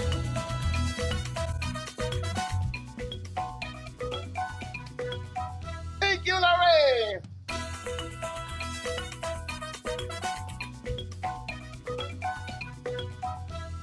A festival, the goal of power play, Larry just did it on this one. We're going to give one to Mr. Ron Assist, followed by Ghislain Laframboise. So all of you guys, thanks so much for this kind of right. I'm tired, you know. I'm tired, Marko. Yeah, I'm just dancing, but you're doing like full up karate chops for like 2 minutes, right? So, all right, back to Carolina, Marko. So there was on the rebuild for about. Woof. Well, but that was my point, Coach. What I was saying, can you really call it a rebuild just because they missed the playoffs for 2 years in a row? Super chat. Ron with King scoring the goal. Here we go. Let's do it again, Marko.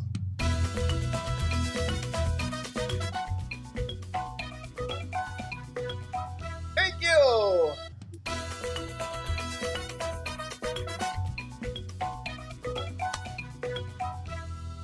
Here we go, Marko. Mr. Ron scored a goal on that one. It's blew out. Yes, A2 is a blowout, by the way. And guys, I'm going to give you a breaking news here. But it's not about hockey. But I think I completely forget at the beginning of the show, guys. So I want to give you a breaking news.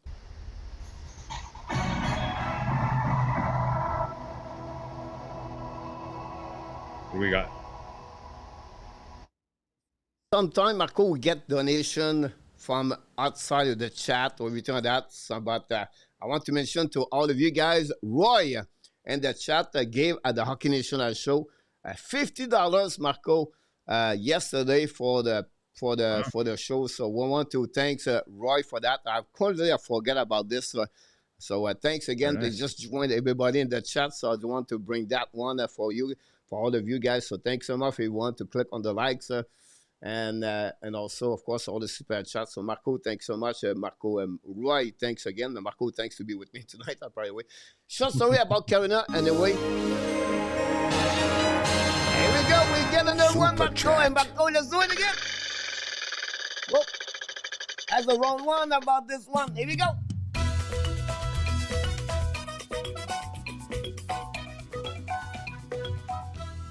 Rivers.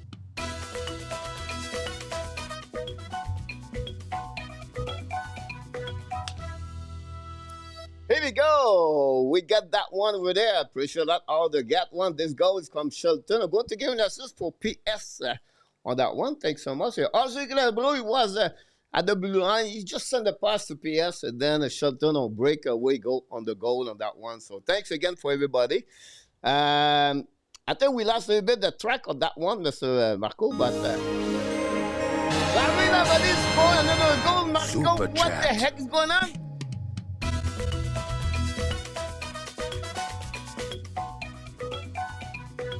Thank you. Thank you, clap.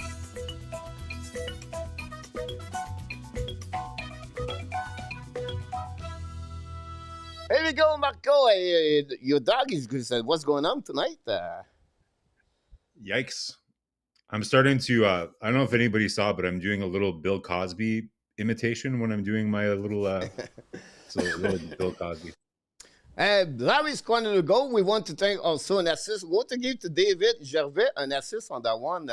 And great on this assist. So thanks, everybody. We have really appreciated. So the last one, guys, is a current rebuild. That's what we got right now for the for this one. Pete McCann scored a goal at $5. Marko, we have to go on that one again. One more time.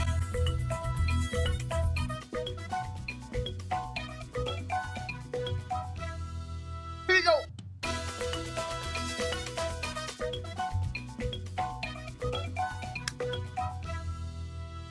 That gave us 11 goals so far, Mr. Marko, on that one. Wow. This guy was Pete Martin. He got that one, and Pete scored a goal on the breakaway. And Marko Larabie just spawned right away with another goal.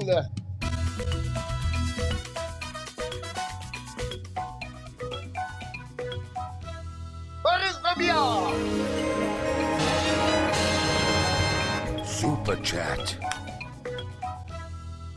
We're not done yet because Ron just scored another goal, Marko.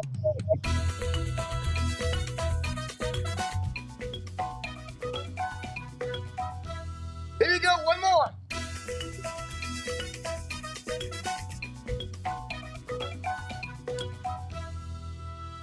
Super chat 13, Mr. Marko, about this one. Look, you're going to become a cheerleader, Marko, at the end of the show. I think I'm probably gonna open up an OnlyFans at this point, Coach, if this keeps up. I don't know what to say, guys. Thanks so much for all of you. Very kind of you. Mark against another goal, is that right? Super chat. He did again, Mark. Another 20, Mr. Marko.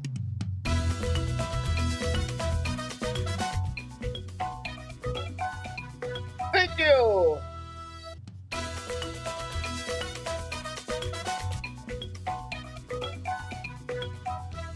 Here we go. We got a goal for Mark Elliott on that one, guys. The goal number 14 of the night, Marko. Unbelievable on that one. And Billy got an assist on that one with Guy. Guy back in the house, by the way, tonight. Thanks so much, guys. We have too many people to thank. Well, if you did 1 or 2 times or 3 times like Larry, we want to thank St. Patrick's. I'm exhausted. I'll take a shower. Big McCann's going to the goal. Super chat. We're going again.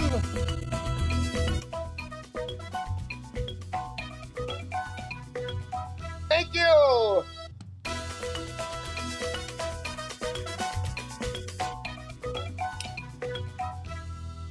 Pete Martin's going to the goal, ladies and gentlemen. And that gave us 15 goals on this great evening, guys. Thanks so much, Pete, on that one. Wow. We give an assist to Roy on that one. And then I'm going to give an assist. We did not get an assist tonight so far. Let's see what the chat on this one. I don't know. I tried to pick up someone. PLW. Oh, I forgot PLW. We're going to give an assist to PLW. Give us a super chat, guys. 15 goals tonight. Thanks so much for all of you to do that. But Marko, with that, we're going to skip, like A2 said, this is a stat. It's no matter. And we're going to skip that one. Honestly, Marko, go to the last one, the show tonight we got. And the last show we got tonight, we talk at the end of the show. Usually we talk about what, Marko? The Clash. The Clash.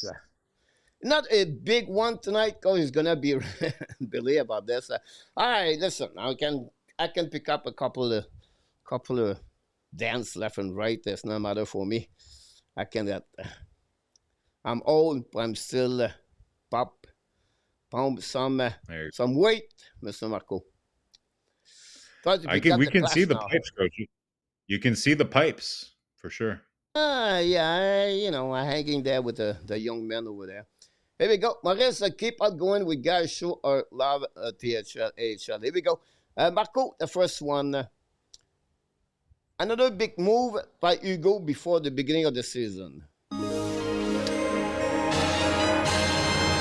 You cannot talk, Marko.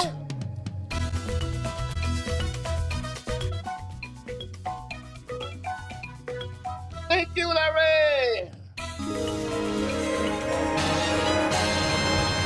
Super chat. Marko, another one, Pete Martin.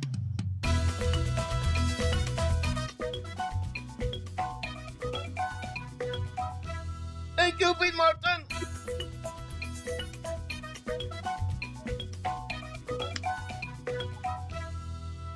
We scored a goal. Pete Martin, a second goal of the night. Before that, prior to that, we got another goal from Larry Lavallée. Larry hit a hat trick, I believe, tonight. Let's see what we got here, Marko, about that. And I think Larry did 1, 2, 3 times, Larry. 4th time, Larry Lavallée, Marko. Wow. Ali Carl. Pete Martin scored 2 very goals generously. tonight. 3 goals for Pete Martin. Hat trick for Pete Martin tonight. 2 goals for Mark Elliott. And this guy, PLW, did it. Ron did it. Bush did it. Shelton. I think Shelton had 2 goals tonight. So if we miss your name right now, I just pop up left and right about this. So Guy scored a goal also with Butch, like I mentioned, Ron. And Maurice Robillard did it also, the Hockey Nation show. So thanks, everybody. I appreciate a lot for this contribution to hockey. Really kind of you to do that. So you answer, Marko? Well, first of all, this is kind of reminding me of that last game that Patrick Waver played for Montreal, like where Detroit just like kept piling in goals or whatever. So I won't go behind your back, Coach, and ask Ronald Corey for that this is my last stream, but that was a lot of fun, guys. Thank you. It was very generous.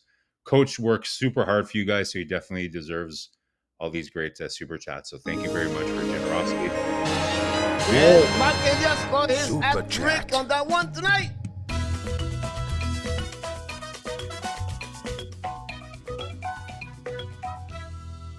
Thank you.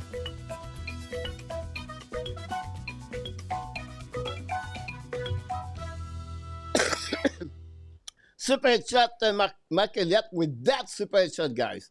We just beat the record of the most amount of money, Marko, on the super chat on one night with that one over there. Right. And we added another hat trick. Shelton Hughes got first goal of the game.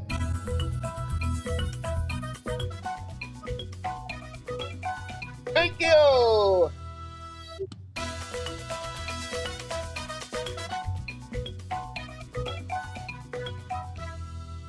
Shelton scored a goal. That gave us 19 goals, Marko, on that one.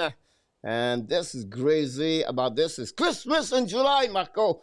What happening right there? Seriously. Guys, you have no clue how this is really kind of all of you to that. And through the ad for Mark Elliott on the highs. Yes, we have a three hat trick, Marko. Mark with Larry Lavallée. Shelton did it. So thanks so much, all of you, to do that. Is it the full moon tonight, Mark? I don't know. But listen, guys, very kind of you, Marko. Very kind of also your words. But yeah, I appreciate that. Yeah. So yeah, another big move from Hugo. Like I said, Coach, like it's going to be, I think it's going to be a couple of weeks here of a little bit more quiet time across the NHL. This is usually where the executives actually take a little time to go on vacation and do that. So, I don't know. I'm going to say not at all, because I just think the market is so thin for centers right now, and that's really what they're looking for. So true to my headline. Super chat. It's not allowed. That's what you answer? Not at all. Yeah. All right. But it's not over yet.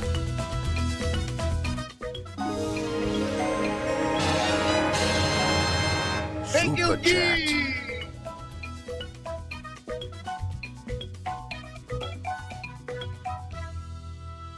Here we go. Guy scored a 20 goal of the night, a second goal of the night for Guy.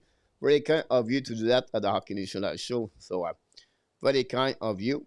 That one. Do we have another one? I think we have another one. Mark is going to get there. I don't know if he was on this one. I think it is. Do you see the chat? All right. We have Maurice Robillard score another goal. We have Mark Elliott score another goal before that for Super double. chat.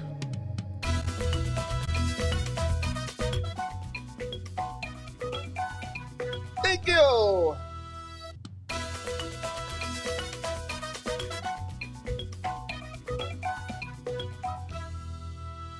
Mark Elliott also with Guy about that one. On that one, the last goal, Maurice Robillard scored a goal also. Thanks so much for all of you guys. Listen, we have nobody in the ring have hat anymore. How the hat on the ice right now. So really kind of you guys. It's amazing. 22 goals tonight. So you guys, I don't have to tell you more. I just take so much pressure. The RJ is on the calculatress right now on the and is 175 All right. Marko. 175 tonight. Wonderful. So pretty cool. Incredible. À mon Incredible. point que sénateur.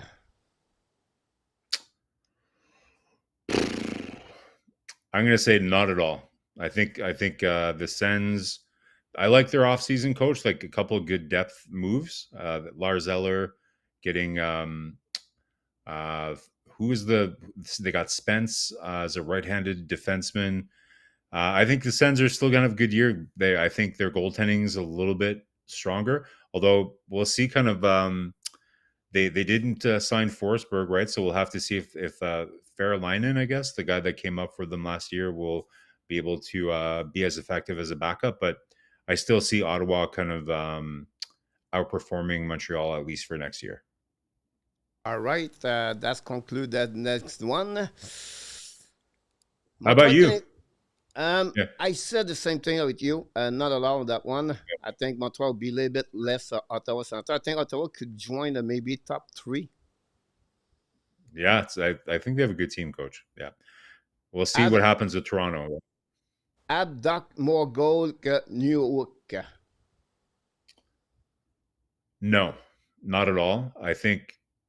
I don't think either of them are going to score 20 goals, but I think Newhook will have slightly more than Doc. I think if everything goes well, I think Doc can score what I'm hoping from him is like maybe 55 and 35, somewhere around 50 points would be amazing. So 15 goals, 35 assists for Doc, I think would be a good bounce back. For me, Coach, like the bare minimum that you want for your second line center, I'd be more than happy with a player that gets like 50, 55 points, but is in the plus, right? Is a plus player, like a plus 15 is a good two-way guy. So we'll see what Doc can do, but I still think Newhook will probably score. I don't think he'll score 20, but he'll score like 18 or something like that, like a little bit more than Doc. Okay. I was said to you on that one, Dak more goal can you hook? I think Dak would do it. More goal than you. Oh, yeah? Absolutely. Okay. That would be great. Detroit Buffalo missed the playoff. Oh, man. And guys, if ever, obviously we're a Habs podcast.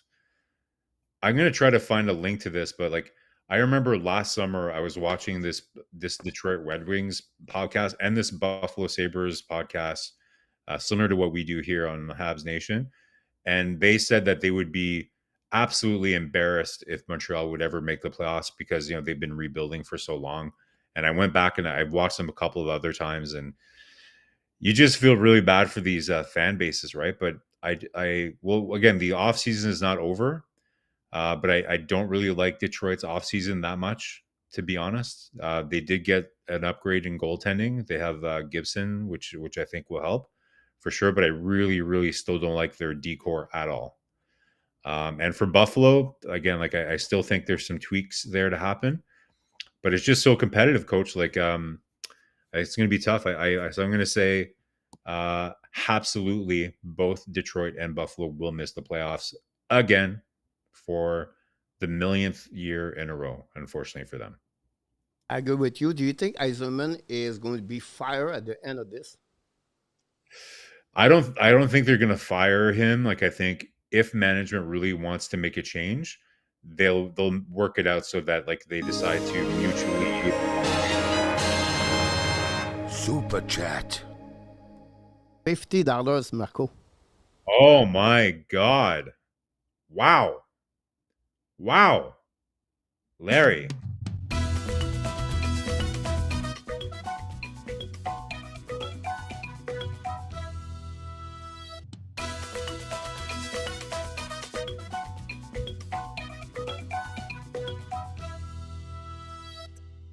Larry Labelle just scored the last goal of the game on that one, guys.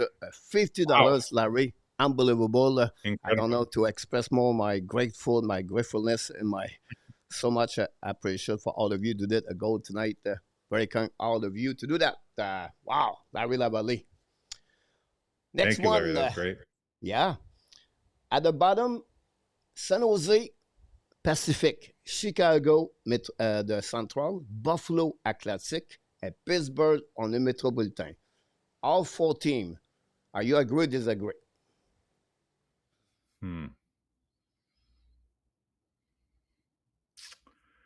Huh.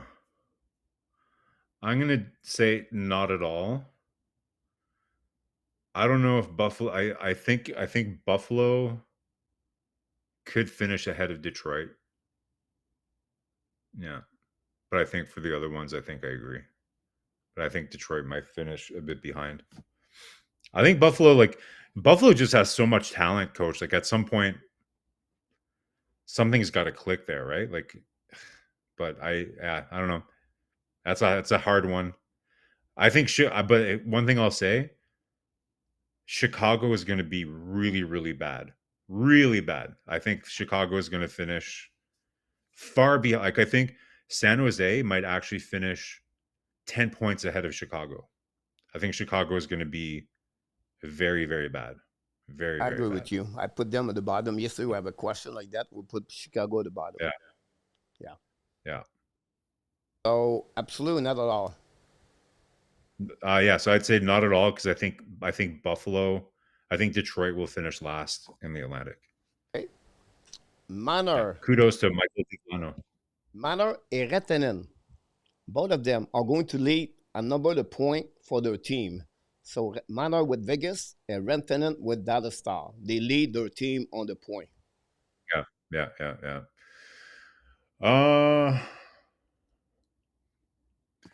I'm going to say absolutely. Like I think it's going to be close between Eichel and Marner.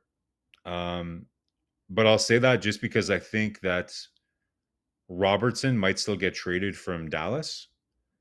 But if Robertson is still there, it's going to be tight between him and Rantanen. But yeah, I think that's quite likely that both those guys will lead their teams in scoring. Yeah. The last one of the night. 2 teams or plus in the playoff out of 2025-2026. So the 16 team last year, they made the playoff with Montreal and others.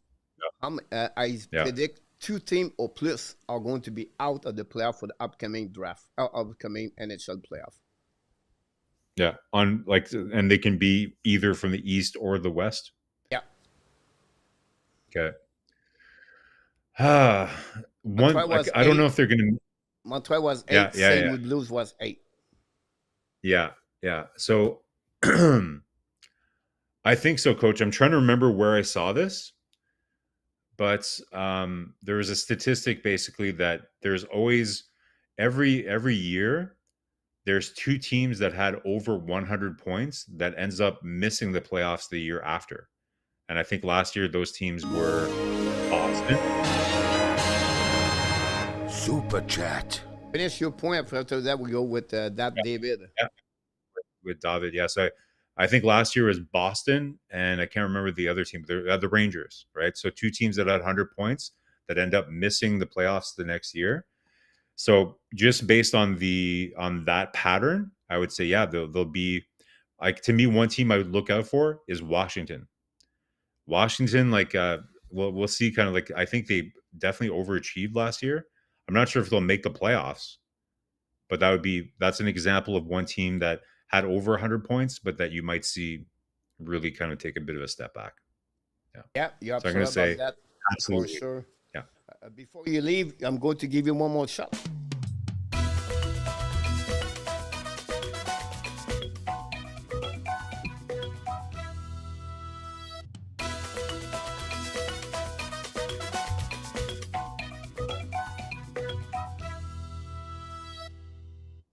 David Gervais scored a goal on that one, Mr. Marko. That gave us a Very nice. 24 super chat tonight. Thanks so much for all of you. And that one, Mr. Marko, so will be the end of this show. We really I kept my creepiest dance for the very last one. I tried to make it as creepy as possible so that we don't get any more, because I have to jump off here. So yeah, was a that was pleasure, a lot of fun, Marko. Coach. Like, I definitely worked my core a little bit. We got some hockey talk in. I got my Dance Revolution moves in as well. So lots of fun. We'll definitely have to do this again soon, Coach. We still we still have hopefully some fun things that, like, guys, we know that we're going to be here all summer, off and on. Coach is going to be here all the time. I'll still pop in once in a while this summer for sure, especially if something big happens here. But lots to look forward to. We'll continue our Habs summer target, Coach. Like, there's still a lot of things we can dig into. We didn't even talk about Mason McCavich. We didn't talk about offer sheets. We didn't talk about some other trade targets. So, Coach, we'll probably do a video again like last summer. Remember, we did our summer targets videos. Yep. So we'll probably do some of those. Yeah, some of them will be live. Some of them will be recorded so that you can watch them later. So lots of fun, Coach. Thank you, guys. Super generous. Like I said, Coach, I've said this before on here. Coach Frenchy is the James Brown of hockey podcasting for the Montreal Canadiens. For those of you who don't know, James Brown, known as the hardest working showman in show business, working super hard. Coach works hard to deliver you great content all the time. So great, really, really awesome for you guys to kind of do that and show the support. So really appreciate it. Lots of fun, guys. And I will see you on the next one. Thank you. Thanks so much, Marko. We'll let you go that way, and we appreciate to do your participation tonight. It was a pleasure. Always fun to work with you. I can wait to see you next time, and enjoy the summer with your family and your. I know you came back for vacation now, but it's still early in July, so I think you will have a good time again. So I just want to say thanks so much. Always a good time for the people to see you, and I can wait to see you next time. All right. Thanks, guys. Have a good night. All right. It was Marko Larabie, guys, directly from Hawkesbury, was with us tonight on the special edition of the Summer Target. Guys, I'm speechless. Honestly, guys, it's not about me. It's about all of you. Because this happening tonight, it's unbelievable. First of all, I have too many things to say to all of you what I want to say. But I want to always said to you guys, the only way this channel grow and get better is because every one of your participation every single night. So thanks so much on that one. And I can wait to see you next time. The next time, guys, going to be more like a Friday night. We're going to maybe skip tomorrow, get your notification. You never know. I pop up sometime when I said I'm off. But I'm looking for an evergreen video. So maybe take a time tomorrow to take a day off. And then also Friday night, we'll be back for the fun Friday night. And then Sunday night, we are off Saturday, every Saturday night during the summer. Thanks, Marko Larabie. Thanks for the moderator run with Kings. And of course, Luciano. We want to thank all the super chat. We got 24 super chat at the channel tonight. Unbelievable. From my bottom of my heart, for all the people that chat, thanks so much. And the only reason we're getting better and better is because all of you are awesome. You are amazing. You are the best. And remember, you have greatness inside of you. That's happening tonight at the Hockey Nation show. Each of you have greatness of you. I can't wait to see you next time. And the Hockey Nation show, the Habs Nation, want to tell you one thing, sir. Be well, BL. Find a way not only to dominate your day, but find a way to dominate the second half of what? Someone said 2025. It's crazy what happening tonight, guys, and I can tell you that you have no clue how I appreciate all of you to accomplish that. And many of you guys, here we go. That's happening, guys, tonight. Larry Lavallee, Guy, Shelton, Mark, Antoine, Butch, PLW, Larry Lavallee again, Ron, Shelton, Larry, P, Maurice, Ron, Mark, P, Larry, P, Mark, Shelton, Guy, Mark, Maurice, Larry, and finally David Gervais. So to give you an idea, guys, we got tonight on this special night. It's not about the money, it's about your heart, it's about your gesture. And I want to thank all of you. If you only click on the likes, you already make a great gesture at the Hockey Nation show. That's how I see that. So I can wait to see you tomorrow night, Friday night. Until then, my friend, the Hockey Nation show, the Habs Nation, and all the cheese in Thailand. Want to tell you one more thing, sir. We love you, friends. Have a great night, everybody. I can wait to see you tomorrow, the next time. Thanks, Maurice. Thanks, Larry. Thanks, Pete, Butch, RJ Calabro, Ghislain, Shelton, PS, all the people in the chat right now. Mr. Mark, thanks so much. Appreciate that. And Mr. Nartap, Steve Maintenant. And we wish you good luck, and we pray for you. We thought about all of you, and I can wait to see you next time. Good night, everybody.